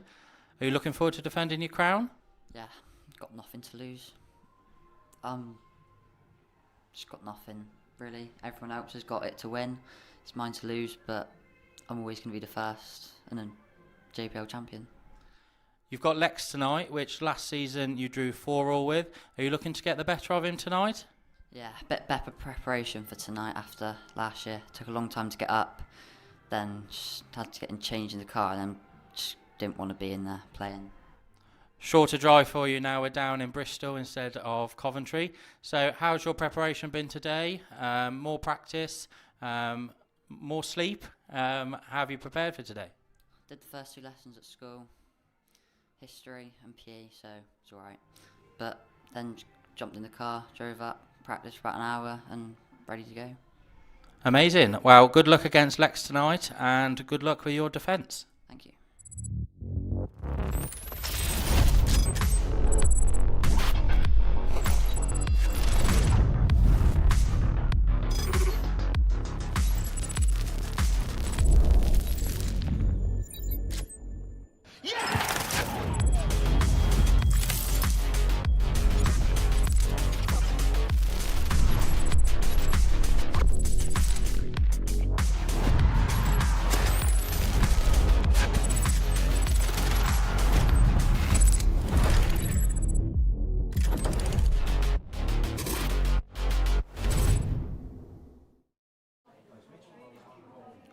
Welcome back, ladies and gentlemen, to night 1 of the JDC Junior Power League. Please welcome our next players to the stage, Jack Nankervis and Lex Pazers.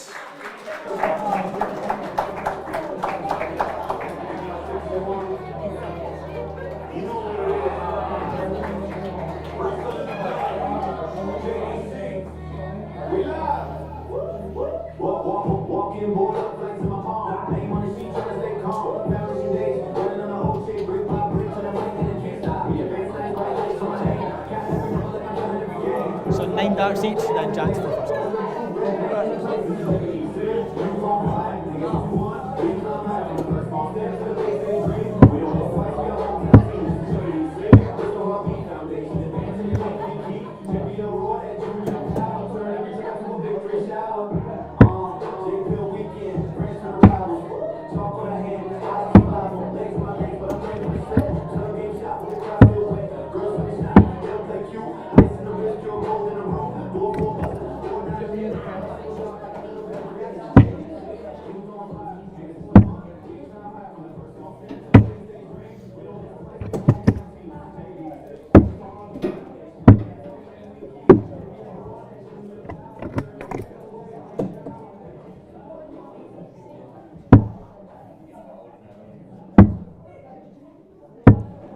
Thank you, ladies and gentlemen. First leg, it's Jack to throw first.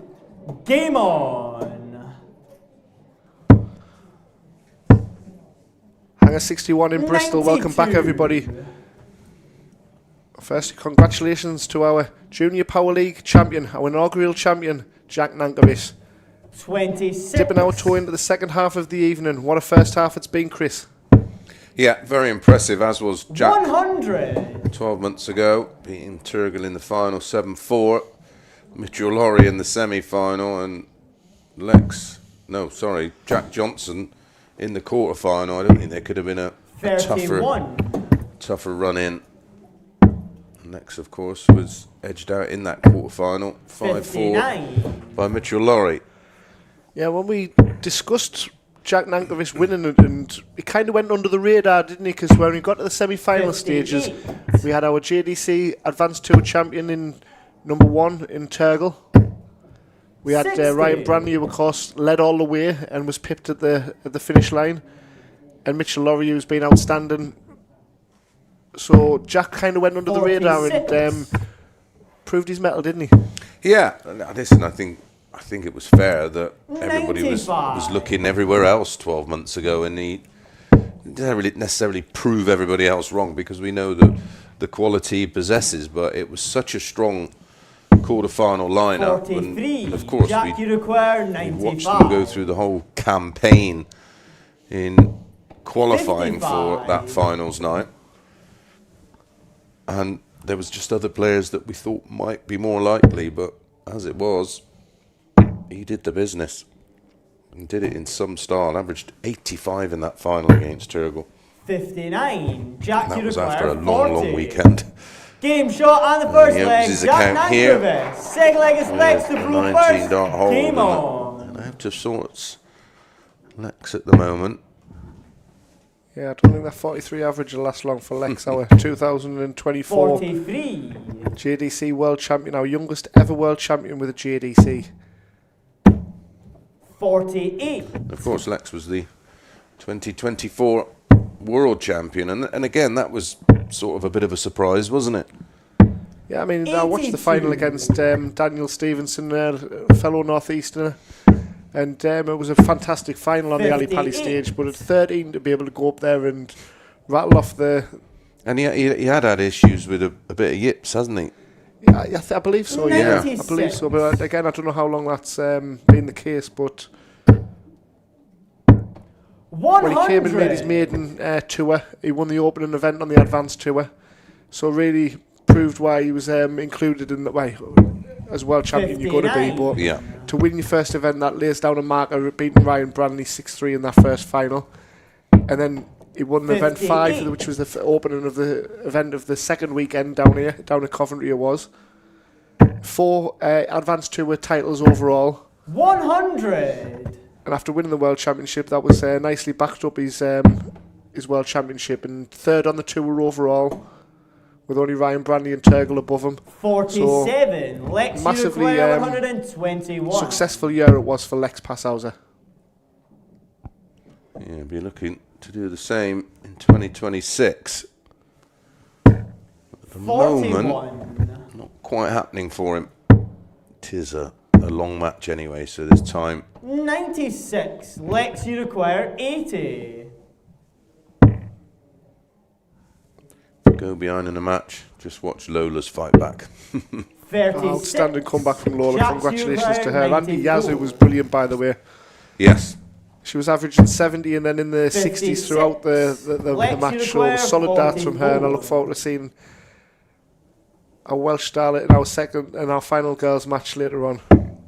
Game shot on the second leg. Lex Jesus. Third leg is Jack. That'll settle Lex down nicely after that opening leg. Again, that was a bit Wade-esque, wasn't it, that opening leg, where you just say, it's against the darts, let's crack on. Yeah, he just possibly needed a bit of a settler, because it was a bright start from Jack. 46. It was a 19 dart hold.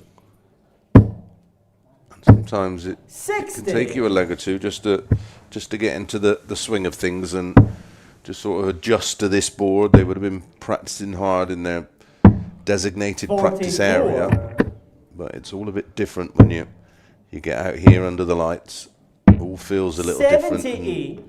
And of course, it's all very new to everybody, including us. Never mind the players. Yeah, I mean the Coventry venue with the streaming board was very hot in there, wasn't it? Yeah, it was enclosed. I mean, it was listen, but the best they could do. But this facility here is just outstanding. Yeah, and what they've got coming next in terms of the whole setup for the broadcasting of these matches. It's going to be very much like the razzmatazz of watching the BDC. They're giving the kids the platform to shine on. 81. I've got butterflies in my stomach thinking about it. 40. Well, that gantry, you can see that it's just behind the players there. That, of course, is for lighting and effects and cameras. So, yeah, there's all sorts going to be happening over the next couple of months. There'll be a lot of belt matches and things like that, grudge matches and exhibitions and things like that, isn't there? A lot of these kids are doing the exhibitions now, aren't they? They are. Rightly so, because they're fantastic. 113. Already seen a fair few ton plus outs. Not going to see one in this leg. Yeah, well, that was very much a part of Lex Passau's game in the advanced touring on the JPL with a 1-4 odd checkouts.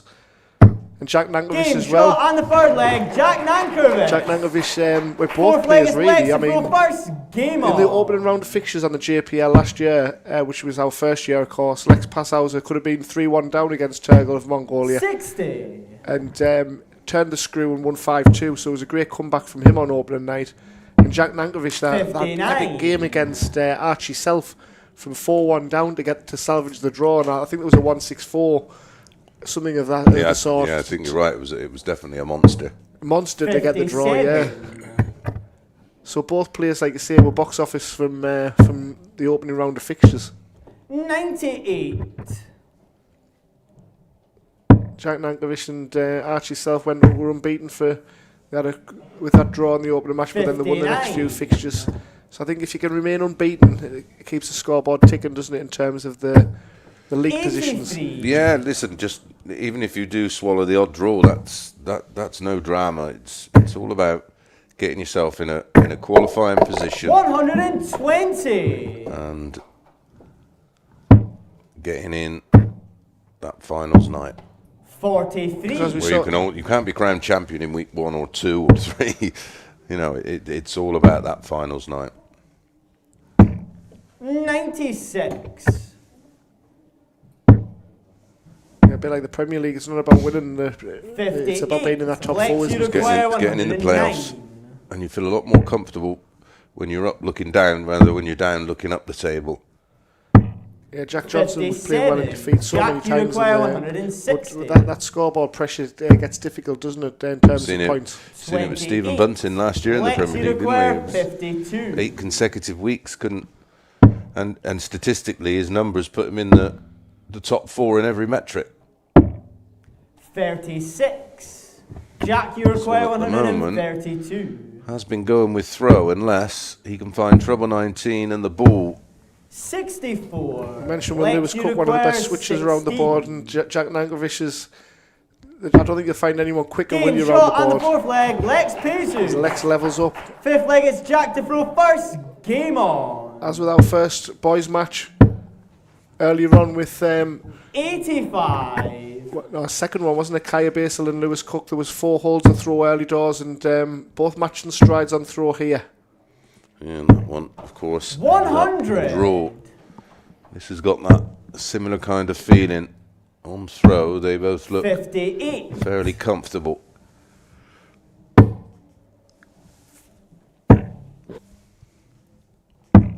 And speaking with Lex's family, obviously from coming over from Belgium, it all happened very early for Lex in his young career.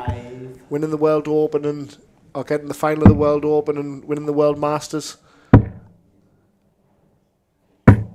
139. Got beat off a very inspired Mason Tees at that World Open, but won the World Masters, and then, as we say, was fantastic in winning the JDC World Championships on the Ali Pali stage. It's unlucky. 87 left. And the JDC, like we say, gives our youngsters the platform to play on the big stages with the Alexander Palace for the World and Super 16. Brilliant this. Game Want to shot check on out the the fifth leg. 145. We've had some brilliant Jack three-figure combinations. Sixth leg is Lex And that is up there with the 153 of Lewis Cook. What was Lucy's again? Was it 1-4? 140. 1-4-2. 1-4-8? 134. 134. 60, 42, 32. Outstanding. 85. What a night on our JPL. Opening night in Bristol. Then we had that 153 backed up with a 110 by 96. Lewis. We had a 117 from Lola that started the comeback against 96. Yasmin. And that comeback certainly still in the forefront of our minds, isn't it? We're very impressive. That double 10 in the second leg was the third dart was put in with some emphasis, wasn't it? And it had to go. And then the 180 did. 57. With two champions at the Oki right now. 75. Is anybody going to come out on top? That's what we got to ask ourselves. 96. I don't like back and draws, but this has got a draw written all over it, hasn't it? Well, the averages are very similar. 47 left. 61. Jack, you require 167. Wow. 142. Right on the money. Jumping Lex, Jack, you living require up his nickname there, wasn't he? 32. Well, the way to throw was absolutely perfect. Even a smile from Lex. Yeah, very warm and handshake, like tap of the hands there it was on his passing. 24. Jack, you require 25. I reiterated now last year how all the players and the boys and the girls support each other really well on the tour. It's great to see. For our first break, double 4. Game shot on the sixth leg. Jack He knows. Nankervis. A very timely switch and a very quick Seventh switch leg from is the Jack 8s to to throw 4s. first. Game on. With sublime accuracy. He knows now he can't lose. 57. And he has the darts to guarantee all the points. 100. Lex's quality, obviously one of the heaviest scorers around. But if there was one part of his game that sometimes can let him down, it's that when he's got 3 darts in hand sometimes. 98. I'm looking forward to seeing Lex in his second year. I think he's going to do great. The pressure's off him now. He's not just got the target on that 96. Mitchell Lurie's got. Yeah. Yeah, no, that is a real thing. It's people see you as the champ and want to get your scalp. 57. And Mitchell's taken that in his stride as well, isn't he? Cracking youngster. 100. He's just he has got something special, as all these young players have. I can boast that I'm unbeaten now against 99. at the table tennis. And the darts, I've never played it. 140. Lex, you require That is real pressure. 147. And it's not going to go, so Jack will be back to lead 5-2. 58. Guarantee Jack, all the you require spoils. 50. Tops is usually a friend for Jack to secure 2 points. Won't be at this visit, so an 21. opportunity to break back for Passauer. Lex, you require 89. Yeah, no, a lazy dart with dart 3, which means if he does get a go, he'll have to burn a dart to get to a double. He's usually very accomplished on the 19s, but on his cover shooting, but 39. going there direct. Jack, you require 29.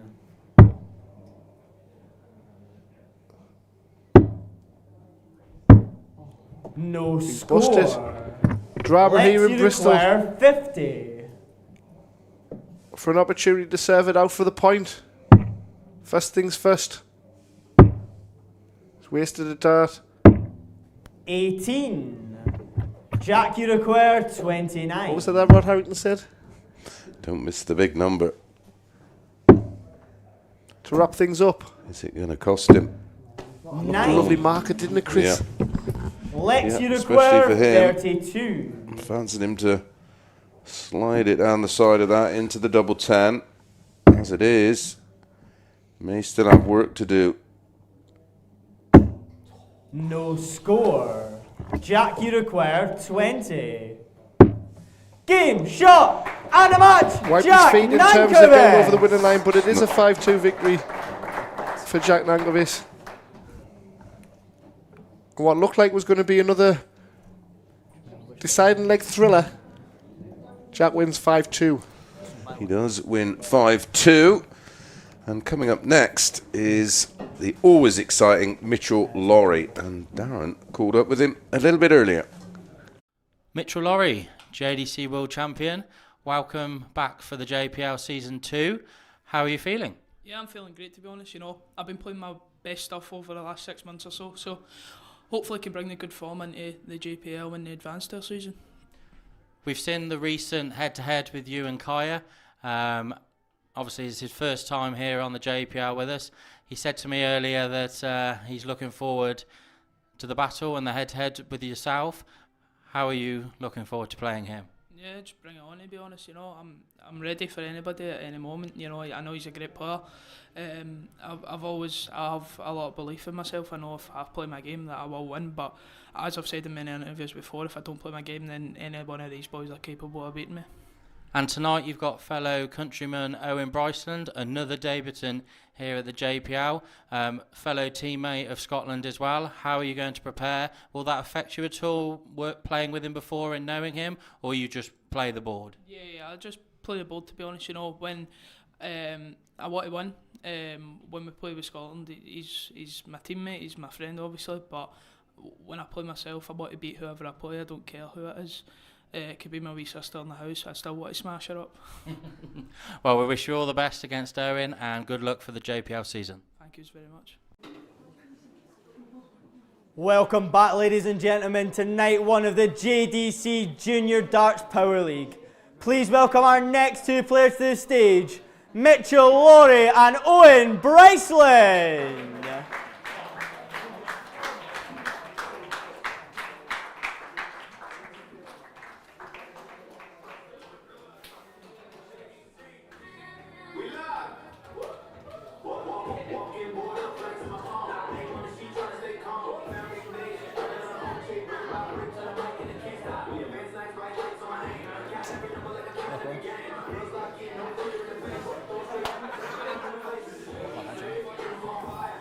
So 9 darts each, then Mitchell will throw first.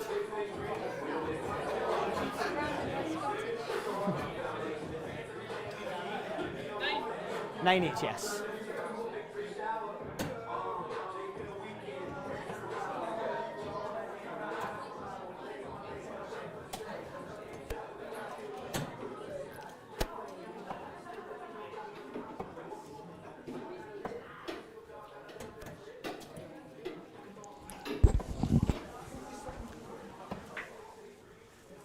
Welcome back to the action, folks. And the thriller in Bristol, upcoming Battle of Scotland. Owen Bryceland, 12-year-old, taking on the older, wiser head at 15 of Mitchell Laurie. Chris, how old do we feel sat here? Oh, it was a brilliant interview. Made reference if I was playing my wee sister, I'd want to smash her up. Yeah, I was howling. Yeah, Thank you, ladies and gentlemen. He's got First a bit of leg, it's Eric about Mitchell to him as throw well. first. He's just got this Game on. inner belief, and why shouldn't he have that inner belief with some of the darts he's been throwing of late? He really is. Oh, there you go. Don't need to add anything more. Opening throw of his opening match in the opening leg of his campaign for this year's 2026 JDC Junior Power League. Oh, he's going to hit a 9, isn't he? 140. Terrible, Mitchell, terrible. Cursed it. But yeah, I think he's the real deal. Wow, I just sat in admiration watching him every time now. I missed his first match at the Lakeside, but he kicked off with it at 180. I think so did everybody else, mate. Yeah, he's just 60. full of, and I'm also really impressed because what usually happens when young players have that have that surge in height. It's very hard. There's been many a youth player over the years that just haven't been able to make that adjustment to their throw. He seems to have got better. 100. Metro Uniquare, I reckon 16. I reckon he's grown about a foot in a year. It's a good job he's winning so much money to buy clothes. Is this a 15? No score. Wow. There's time on his side with his opponent on 190, but you'll want to go out and put in a real big number just to Metro make Uniquare, a statement of intent, just to put a marker down to the field. That's what these kind of players do. We talked in the interview earlier on, didn't we, Game about the shot on the rivalry first with leg. Kaya. Metro Lorry. Second leg is Owen through first. And Game there's a on. big rivalry up north, isn't there, with Owen Bryceland? 42. They're going to feature in many finals down the line, aren't they? You'd like to think so. 140. And the one massive difference with Mitchell now is just the temperament. 43. He's found a way to keep those emotions inside, and that's for a young man. That's for a young boy. That makes it even more impressive.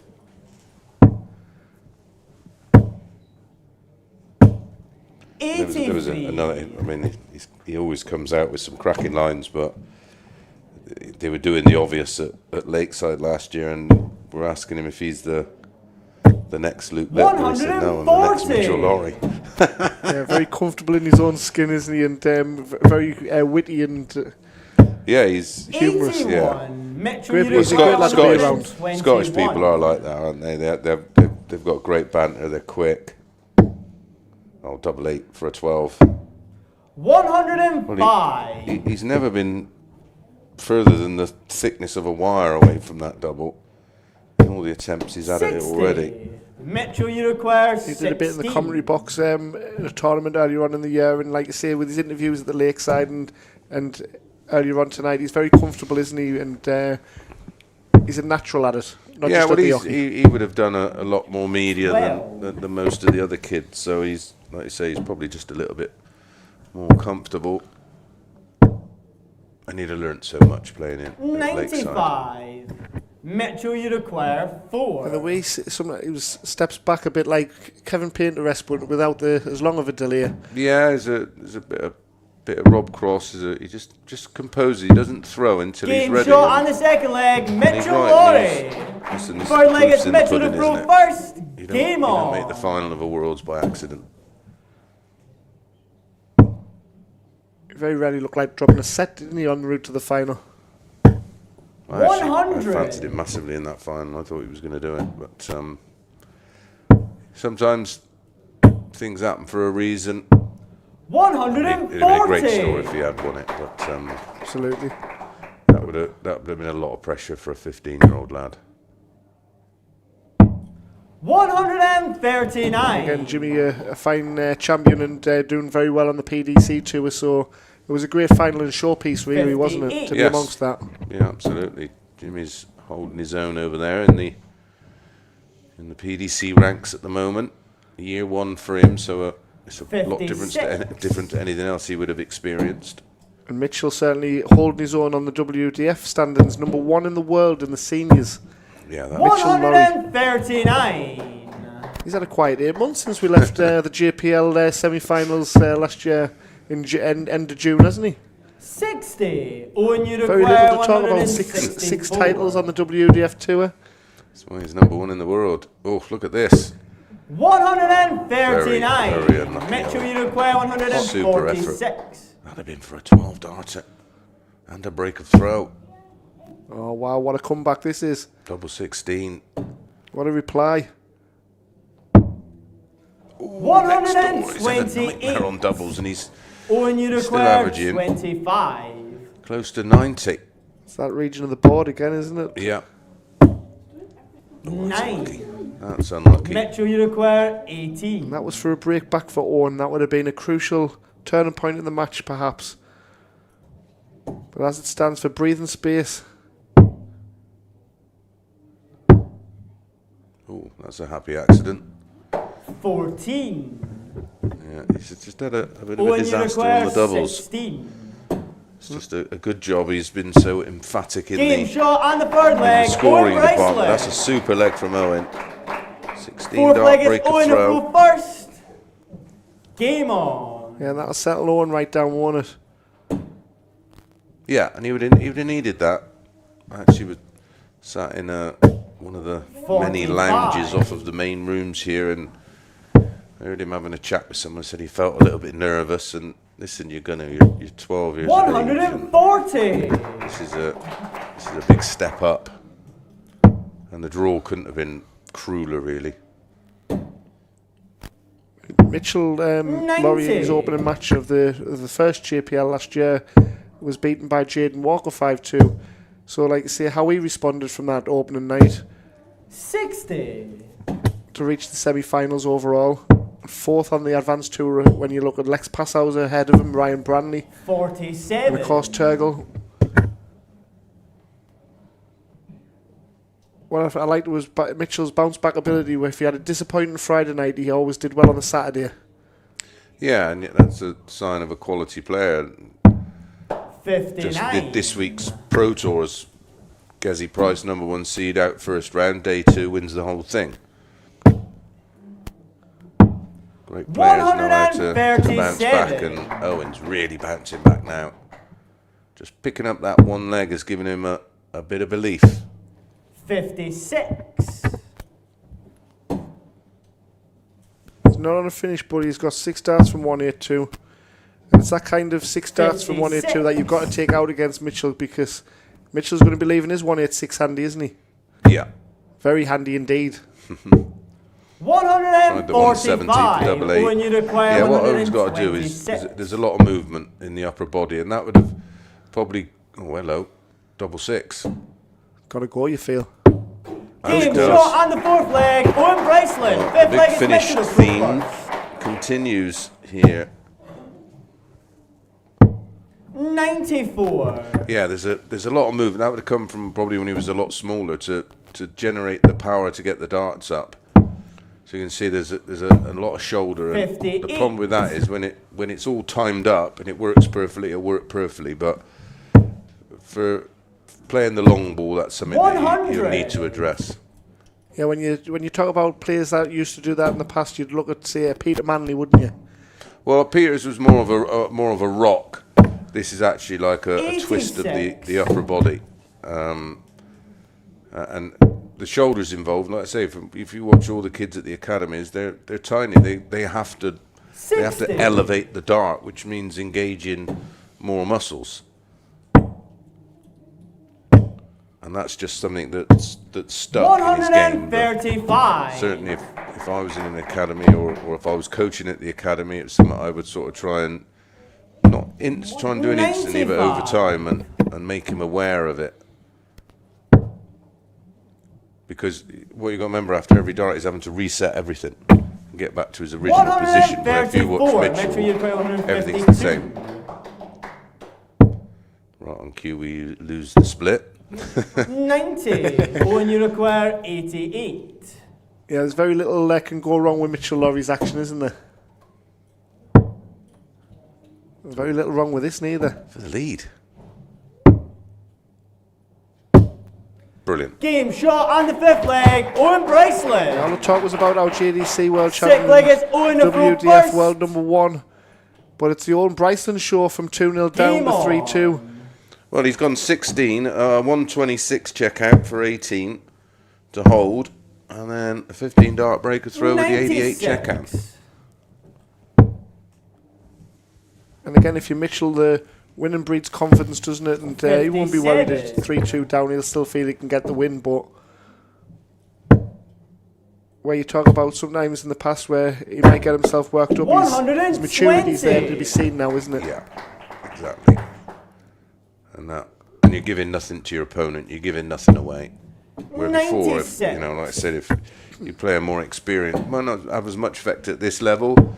Certainly at senior level, they'll feed off any weakness. 80. blood in the sea. The sharks will just come.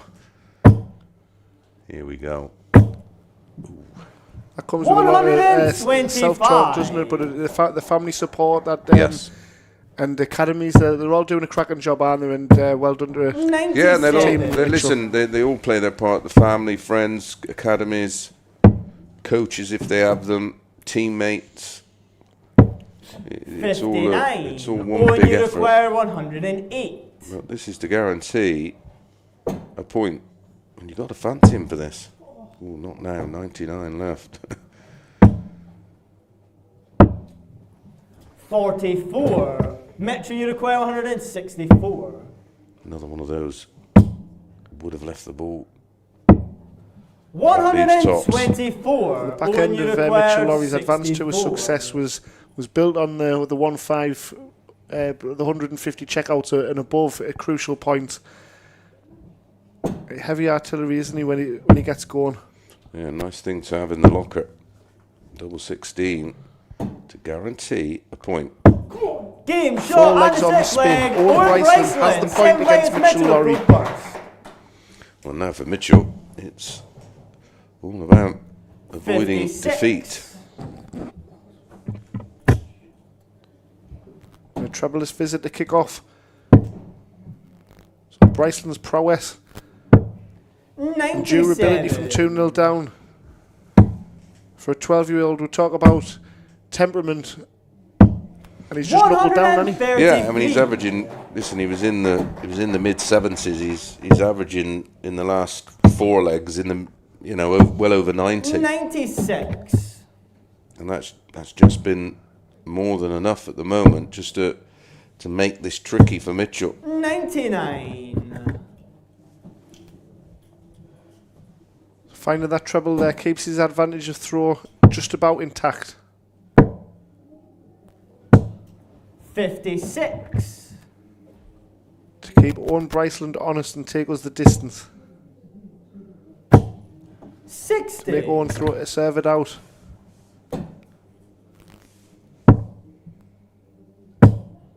Again, if he finds a big shot, 85. 140 that would have made things really tricky for Mitchell. May stay there. 58. Owen, you require 167. Owen who won the Nations Cup, I believe, the singles. And he was coming to the fore towards the back end of the advance tour. A bit like Lewis Cook and Jackie Boy. The last 40. few events of the tour, you saw the 95. improvement. So no surprise the success that they've had in the second half of the year and the early part of 2026. 79. Owen, you require 127. Well, tried the 2 double 19s off the single, and the 127's not going to go. So that final dart in the treble 20 to leave double 8. 39. Looking huge here, Mitchell, but this you hasn't been his require friend so far in this 16. match. He's just put them all over the wire. Yeah, more aggressive, like that play.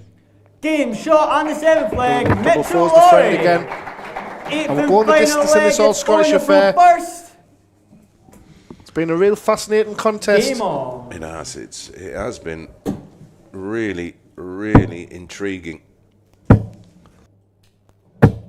60. But it's down to Mitchell here to find a breaker throw, and he started with treble 20, treble 19, 174. 174. Superb. We say winning breeds confidence, but 100. never say die. 136. We said from 4-2 down that, or from 3-2 down that he wouldn't panic. Yeah, well, not for the first time in this match. Opening leg of the match, he was 5 60. in to the perfect 9, and he's just producing here. He's just flicked the switch. 100. These games in immense order, isn't it? And 9 darts, 91 remaining. Potentially 11 dart leg. To secure the 98. point. Metro, you And as require you 91. highlighted earlier on, Chris, the JPL's not won 71. on week 1, is it? No, certainly not on the opening. Well, certainly not even on the opening night or the opening 2 nights. 159. Metro, you require 20. Big score. for the point. Mitchell Laurie moves across. Lands the double 10, and Weesox secures the point. This game finishes 4 legs off. Run through ace has got the point, but congratulations also to Owen Bryceland, who was outstanding from 2-0 down to go 4-2 up. Honours even, and we move on to our next match, which is our final girls match of the evening. It's Yasmin Rook-Havard versus Lucy Shepherd. Stay with us, folks.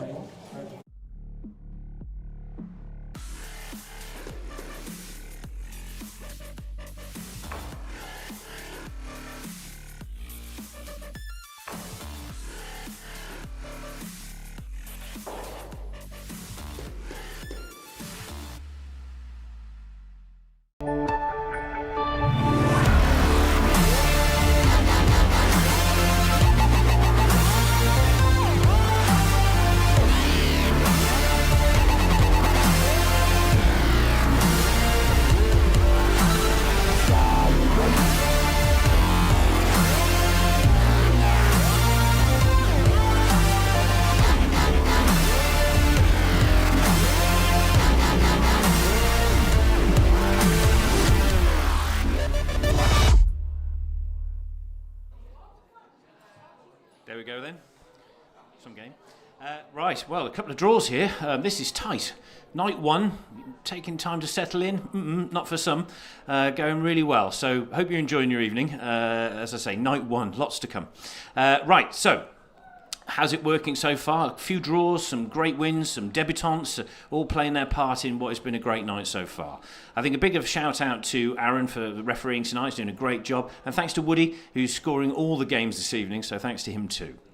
Right then, we got the girls back on. And they've already played, so they're ready to rumble. We've got Yasmin and Lucy up next. So we'll hand over to Aaron and get on with the next game for you. Welcome back, ladies and gentlemen, to night 1 of the Junior Darts Junior Power. Welcome back.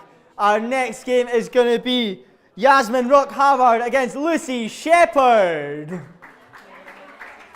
Time to do it once.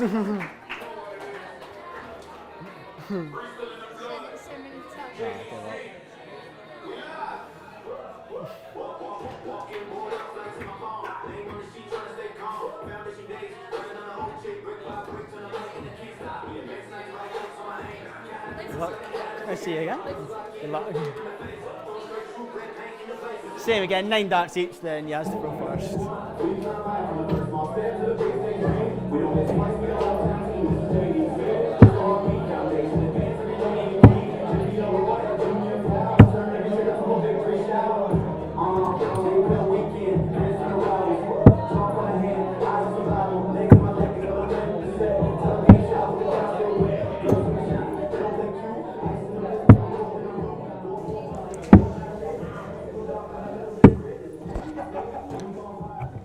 Our final girls match of the evening.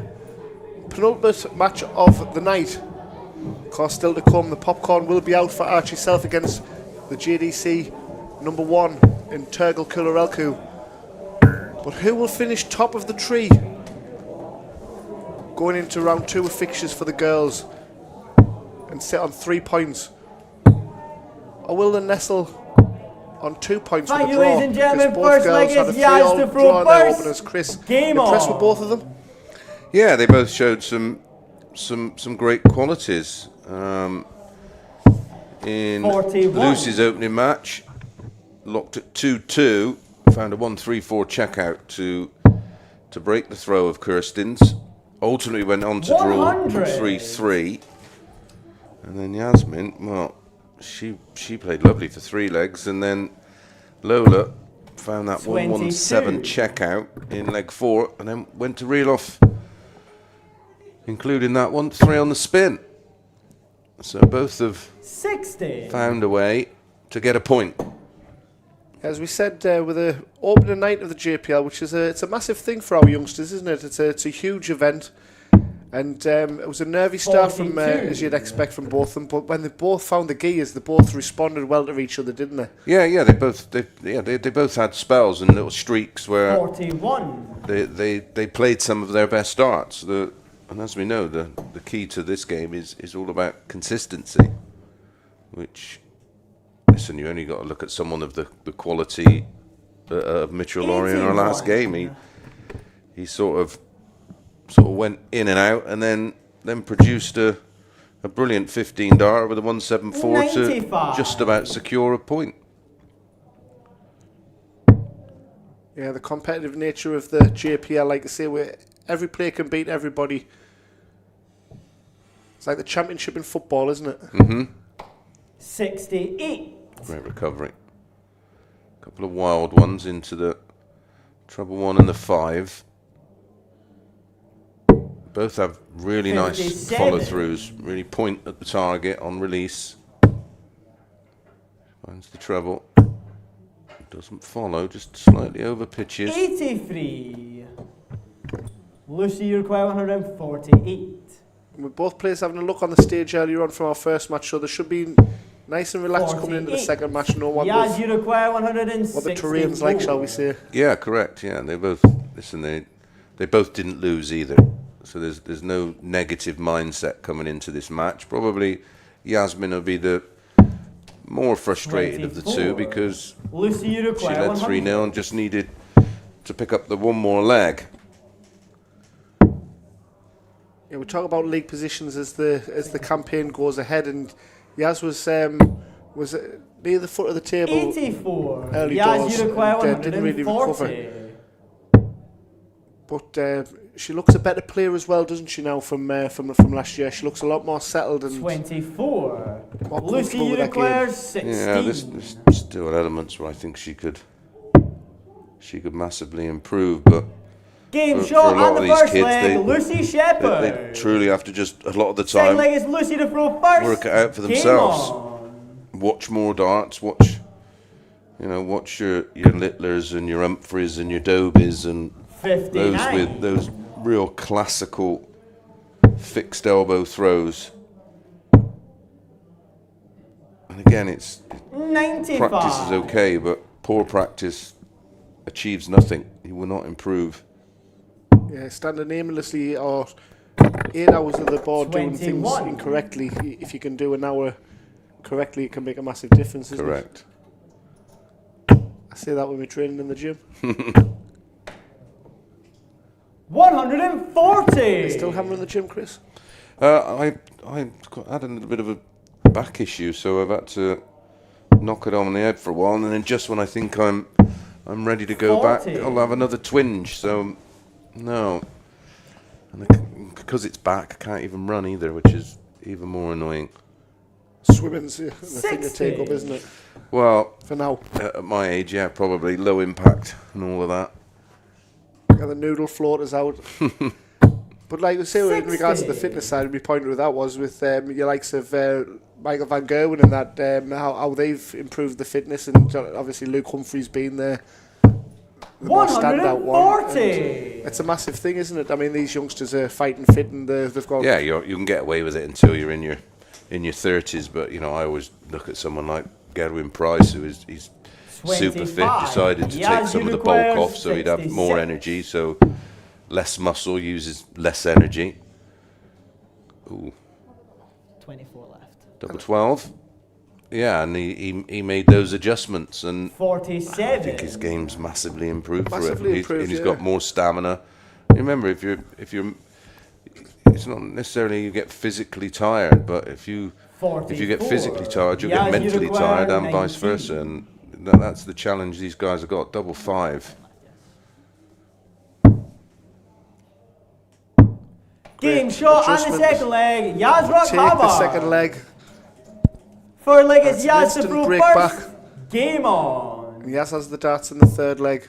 And when we talk about fitness and things like that, it's not so much what you weigh, it's how comfortable you feel in your clothes. And 70. if you're comfortable in a hot stage, you're going to have a lot more benefits, especially in the longer formats and things like that. So, and again, with the British mentality, I couldn't understand how much stick Gezi was getting, because 78. I thought he looked great, and obviously the fitness side of it, all for it. And like I say, he's seen the benefits on the stage now and on the floor, isn't he? 60. Yeah, it's always the ones that have something to say that don't look like him, though.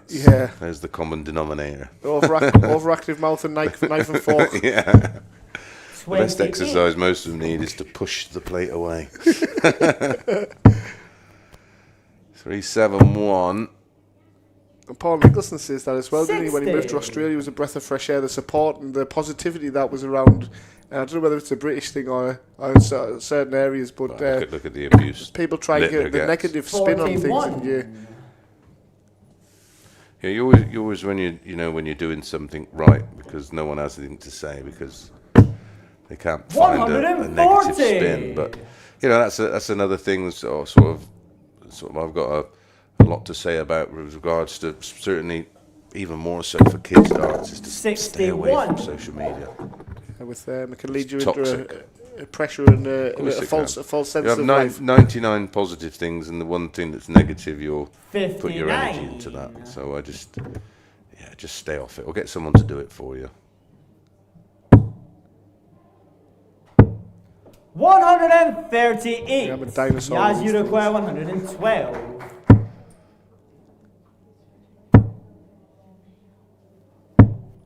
$41. Well, down Lucy, you require 155. to an easier finish of the two. 71. 155's not going to go. So can Yasmin find back-to-back legs? We've had 2 breaks of throw. 119. Yas, Outstanding you to require lead double 18. 71. 54. Single 14. Another big number missed. Rod's talking a lot tonight, isn't he? Lucy, you require Well, Rod is- 36. Cracking player of his day, wasn't he? Game shot on the third leg. Lucy another. Shepherd. Break of throw. Fourth leg is Lucy to throw first. Game on. Well, this one had draw written all over it as well for me, and nothing's changed. 100. We mentioned the top of the second tier players behind Becca Allen and Paige Paul in terms of 60. the league position on the girls' tour and probably development in the game, but both getting the opportunity again to showpiece it on the JPL stage. Lucy on debut, of course, but Yas looking more comfortable this time round. And of course, Macy Gibbons, one of the favourites for the JPLB in action. Well, then our next outing for the JPL is 76. Friday the 20th of March, so get that one in your diaries. But of course, more JDC darts live on the JDC YouTube channel. Yeah, it's not far away, is it? Our second visit to Bristol. Yeah, well, Gold Cup day. More darts tomorrow. What time does it start tomorrow? The stream 11 o'clock. We're live on the main stream for 95. events 1 and 2. 64 players down to the winner, and then back into the 64 to the winner. A busy day of action. Join me for that on Saturday and Sunday. Pray for Carl's voice by Sunday evening. 46. It's going to be stamina sapping for everybody involved. Yeah, literally one game after the other. 3 or 4 games we'll probably have in the early rounds, and then we'll have quarterfinals, semi-finals, and final action. And while the groups are going on in the girls' tour, we will also take in the girls' final towards the back end of the event number 2. 85. So a cracking day of action on Saturday and Sunday on the JDC YouTube channels. Join us from 11 o'clock. No score. That looked precarious. See there again, it's experience, but she could have gone treble 12 there 44. because Yasmin is Lucy, you so far require back. 120. We said the way our darts can sit in like that, didn't we, on the double 10, but it's quite open to a deflection into the treble, isn't it? Yeah, and it can happen like that when they sit up. It'll just catch the Yas, fly you and just require get drawn in. 170. Well, this would be a bit special. I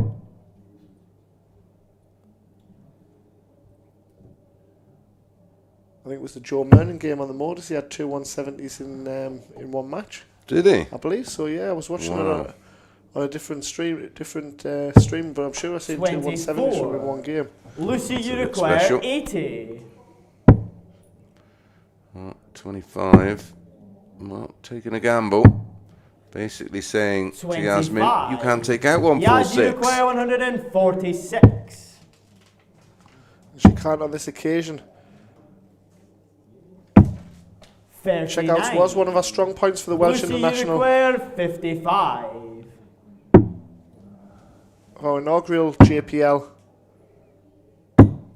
Game shot on the fourth leg, Pops Lucy that one Shepherd. And that is Fifth leg is Yaz to throw first. Game on. eventual hold a throw, but it gives Lucy an all-important couple of leg cushion. 59. I mean, they're so well matched. There's very little between them in terms of match average. 81. Yeah, and Yaz had that opportunity to go 2-1 up, didn't she? So it's been a good turnaround for Lucy. And she's sitting top of the table right now on 2 points, of course. 2 draws in our opening 2 matches with the girls. So she's guaranteed to be sitting at least joint top. 100. Well, the Coventry Ace will look to get all 2 points here from 3-1. She'll be disappointed if she doesn't. But Yaz, as we know, 22. from a leading position, of course, 3-0 up against Lola, is going to have to do it in reverse, isn't she? 81. Lucy just seems to be just growing in confidence. She's beginning to feel like, I can do this. Only needs one more leg. She might not have to wait too long. When you're 3-1 up and you're on 2-3-9 after 9, that's certainly a decent free hit at it, isn't it? You're going to put yourself in a position to have a dart at a double at least. 99. Well, certainly now, after finding that treble 20 down to 140. 156 points the lead, minus these, of course. The trebles are deserting her. 39. Lucy, you require 140. Looking for the professional ton, as they say. 60. But keeping them straight will do for me with a opponent back on 257. So 80 after 15. 55. Bit of overtry Lucy, in you there. require 80. And unlucky on the treble 5 for Yaz. Tops. 40. We'll be back. It's kind For of the the leg win. previous, wasn't it? But how much pressure will this 40 be under? Not a lot by the looks of it. Can she find her way through to the treble 20? 78. Besides for the open bed, and it was a great Lucy, you switch. require Yep, 40. right play. Will it be all in vain though? Game Yes, it shot will, because she and uses the match, marker Lucy Shepherd. to great effect, and a 4-1 victory for Lucy Shepherd over Yasmin Ruck-Havard. Impressive stuff for her. She moves top of the table in the JPL. And that concludes our girls' action for tonight. And coming right up is the final match of the night. And it features the former WDF World Champion and former JDC World Number 1 in Archie Self, who takes on the current JDC World Number 1, Turgo. Stay with us, folks.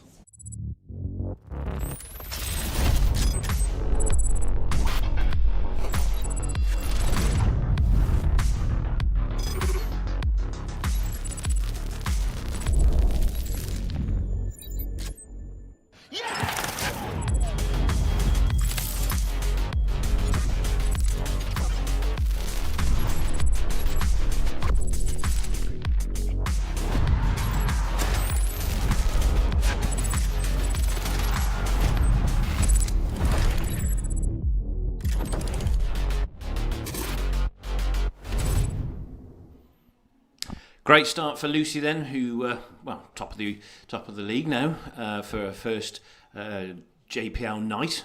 Must be delighted. We've got one game to go, and just before we do that, don't forget, if you want to get up to speed with all of these order, the tables and the fixtures and everything else, jump over to juniordarts.com, click the tournament section, and you can look at the JPL and all the bits that come with it. I'm sure the boys in comms have probably mentioned it already, but we'll just say that we're back on March the 20th for another Friday night of JPL action. So thank you for joining us tonight. I'll hand over to Aaron now, and we'll get on with the last game of the night, which is Archie South and Turgo Karaluku. Welcome back, ladies and gentlemen, to the first night of the JDC Junior Power League. Please welcome our last two players to the stage. Archie Self and Turgo Kurelku.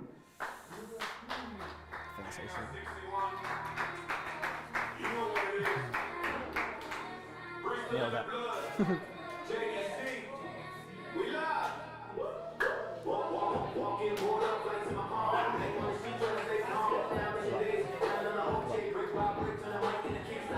So 9 darts each, then Archie to throw first.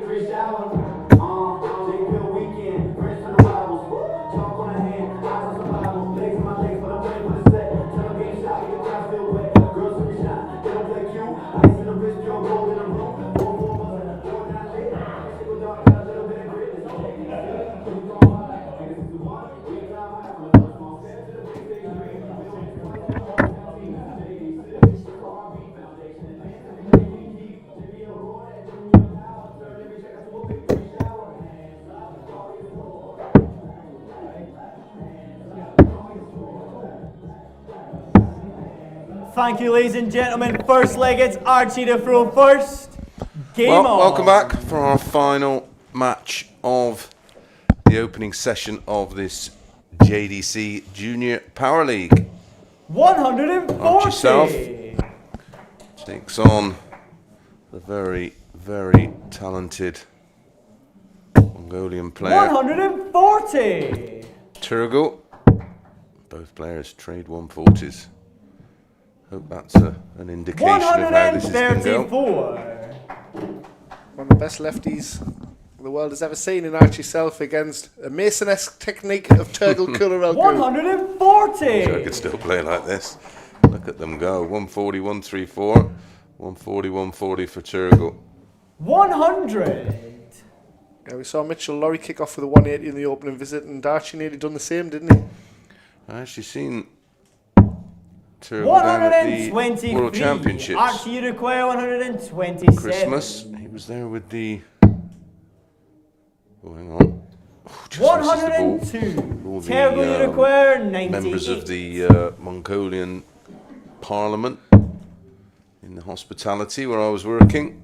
79. Archie, you require 25. I know when, as we see, Archie potentially 9. 14 and 15 Turgo, you require 19. 19. Turgo hot on his heels, 19 required after 12. What an opening like this has been for...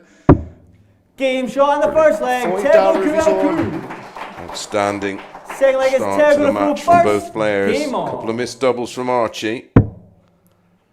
But yeah, both have, again, fabulous fundamentals. 80. Everything is from the elbow. Incredibly, Archie, a little bit like Wadey, just climbs on his toes a little bit, which isn't really a huge problem.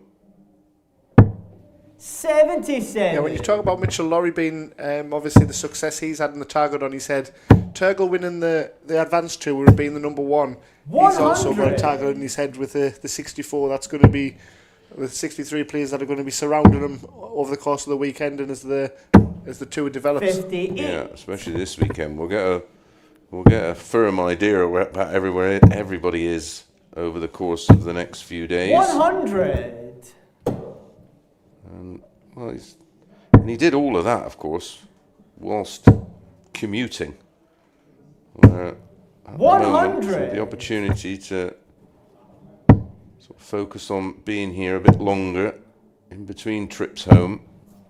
52. And I think he will only benefit. He'll be surrounded by players of equal or better ability that he can practice with, and he will improve. 83. Yeah, like I said, that travel must take it out you as the... Well, especially how far away Mongolia is. But as well, being over here as well, that 140. competitiveness, Thiago, the competition that But he won't play. get. He won't. I mean, I know darts is very big there, but he won't get the kind of competition he's going to get now. I've just got a bit of Mongolian up from last Game season. shot on the second leg. Turgo Cien Benno. Kuroko. Third leg is How are you, Archie to Chris? throw first. Wait, without Game yeah, on. obviously. Every day's a learning day, Chris. Every day's a school day. Well, 140. time. Turgo finds himself 2-0 to the good. And when we were chatting last year, didn't we? We said about Turgo. 60. We're trying to say the 6 visit winning legs from the players earlier on in the night. We very rarely saw Turgo drop below an 85 average, did we? He was regularly in the 87 plus averages, and along with Ryan Brandy was the two main average hitters. Yeah, he was very good, and already you can see sort of little improvements in both players, if I'm fair. Yeah, I mean, Archie, like I say, from winning the Advanced Tour in 2024, and winning the WDF 60. World Championship, Archie require it was a solid. 161. It was a really top heavy Advanced Tour last year, and to still finish where he did in the table, he was 137. Was he 5th last year? Yeah, I thought we finished 4th or 5th. He was 6th behind Jack Nankovic, Mitchell Laurie, Lex Ryan, and Turgo. Yeah. So it was still a solid campaign for him. And he Game shot on the third leg. Archie Sell. Fourth leg is Turgo to throw 13 first. darter there Game from on. Archie. That'll make him feel a whole lot better. Real strong leg, and at the moment, 81. over 10 points higher. And it's been a busy campaign from him already in 2026. He was a weekly 60. finalist on the Modus a couple of weeks back. On the Saturday, he got to the semi-finals, did very well getting out of the group. He did. That Thursday and Friday, he got a spurt on and did well to 58. qualify for Saturday. And then reaching the semi-finals, he had a tough group and did fantastically well. Yeah, and that kind of environment just sets you up. 100. It's very similar to what he's playing here, so this won't feel alien at all to him. This just feel normal. 121. That's probably why we're seeing an average of in the mid-90s. But yeah, I watched a bit of him in the Modus Super Series. I'm sure, because I was commentating at the ADC down at Bradmore Farm a few weeks ago. So Archie came up on the Saturday, after the Saturday, but reaching the semi-finals, and played on the Sunday, and he got to the latter stages, did very well. I'm sure in one of the early rounds that was off the streaming stage, I'm sure he had 120 average, Yes, I remember reading something about that. Yeah, massive average. That's some trip 60. from Portsmouth to there, isn't it? Especially after a late Saturday night playing down there. I think he got a lift though. Yeah, well, yeah. Game shot on the fourth leg. Backs up Archie to 13 Sell. with a 15 Fifth leg is Archie to throw to break first. throw and level things Game up. on. What a performance this is. His average gets closer and closer to the ton mark. Well, it's going to be over it now. 140. Yeah, I think we're going to see Archie back to his best this year. I mean, he was very solid last year, but that's just the expectations that we have of Archie in terms of what his 177. abilities like.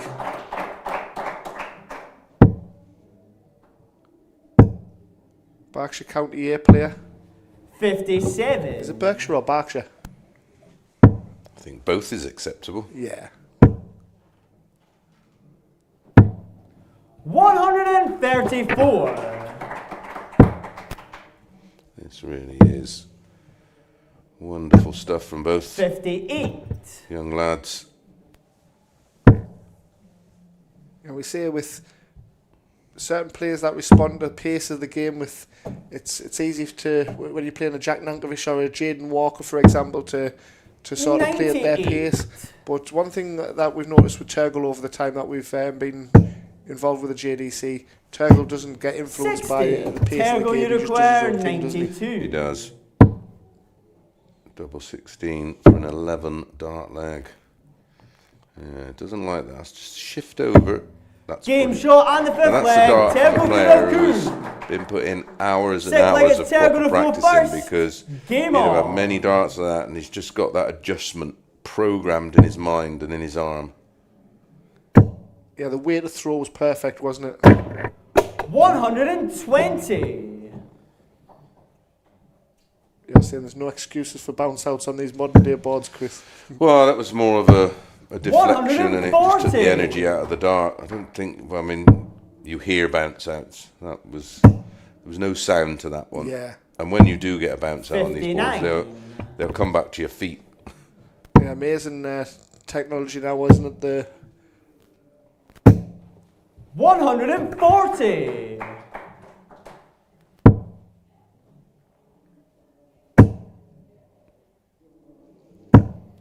$125. back and forth, the momentum.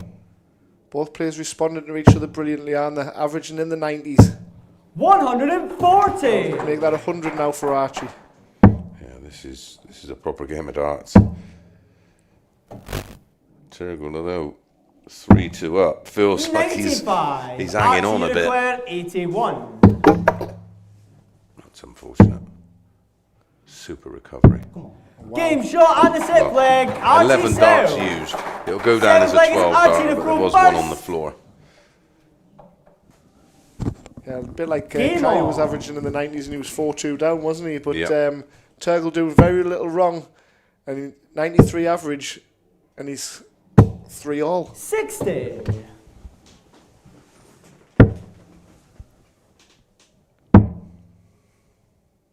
The climax of what's been an outstanding 44. opening night here in Bristol at Hangar 61, the new venue of the JDC. And it's bringing out the best of our young stars and starlets. 128. Yeah, I agree. I think they're loving playing in this environment. They've got a crowd to play to as well. A lot of the youngsters who played in the qualifier for this 100. today. A lot of them will be, of course, staying on for tomorrow's Advance Tour, which gets underway at 11 o'clock on this 140. very stream. So make sure you subscribe and hit that notification bell. And give us a thumbs up while you're at it. We appreciate the love. 59. And if you do hit that notification bell, when Carl does go live tomorrow morning, we'll let you know. Yeah, I'm feeling the love too. Thank you very much for joining us this 133. evening, and I look forward to the weekend's action with you. JPL, what a 81. start to our Archie weekend. Leclerc, 40. Whets the appetite, doesn't it, Chris? Game shot on the same leg. Archie serve. 8th and final leg is The Turgo average to now, throw first. Game Just on. over 102. This is a special performance. Players that averaged over 100 on 45. the Advanced Tour last year. Turgo was one of them, Archie, Jack Nankovic, Ryan Branley. 96. Makes a case, doesn't it, for a spot potentially at the World Championships, or a couple of spots, doesn't it, for the youngsters? Yeah, possibly. With the numbers that are involved now. 120. Yeah, I think. Well, the problem you have, you can't have anybody under a certain age because of the. I think you can't be under. I think you've got to be 16 and over. 134. And that brings us nicely to the thought that Mitchell Lorry will turn 16 on week 12 of the Modus. So he could potentially, I think he will be, won't he? He'll be a shoe-in for that last week. 174 there as he looks to get the point. Outstanding darts from the pair here.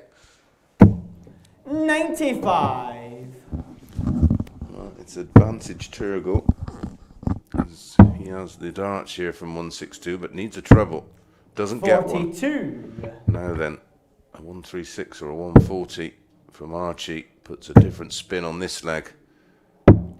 136. Turgo Uruguay, 120. Turgo, what have you got in the locker, Sam? Certainly within his wheelhouse, but it's got to go, you feel, because Archie on tops and tens very rarely misses. And Turgo very 40. rarely misses the 20. Back-to-back Archie 13 Uruguay, darters. 40. 12 or 13 and a 13 to wrap Game things shot up, and Archie and Self a has done match. just that with Archie a 103.78 average. Congratulations to him, a 5-3 victory over the JDC, world number 1. Impressive stuff from him as he moves top of the table. Well, that brings us to the end of the Junior Power League for week 1. Thank you to Chris Mason, who's been fabulous as always alongside me, and thank you to everybody at home for watching. Join us again from 11 o'clock tomorrow for events 1 and 2 of the JDC Advanced Tour, where 64 players will lock horns to see who tops the table on the opening weekend. Thank you from Bristol. I've been Carl Redden. Good night, everybody.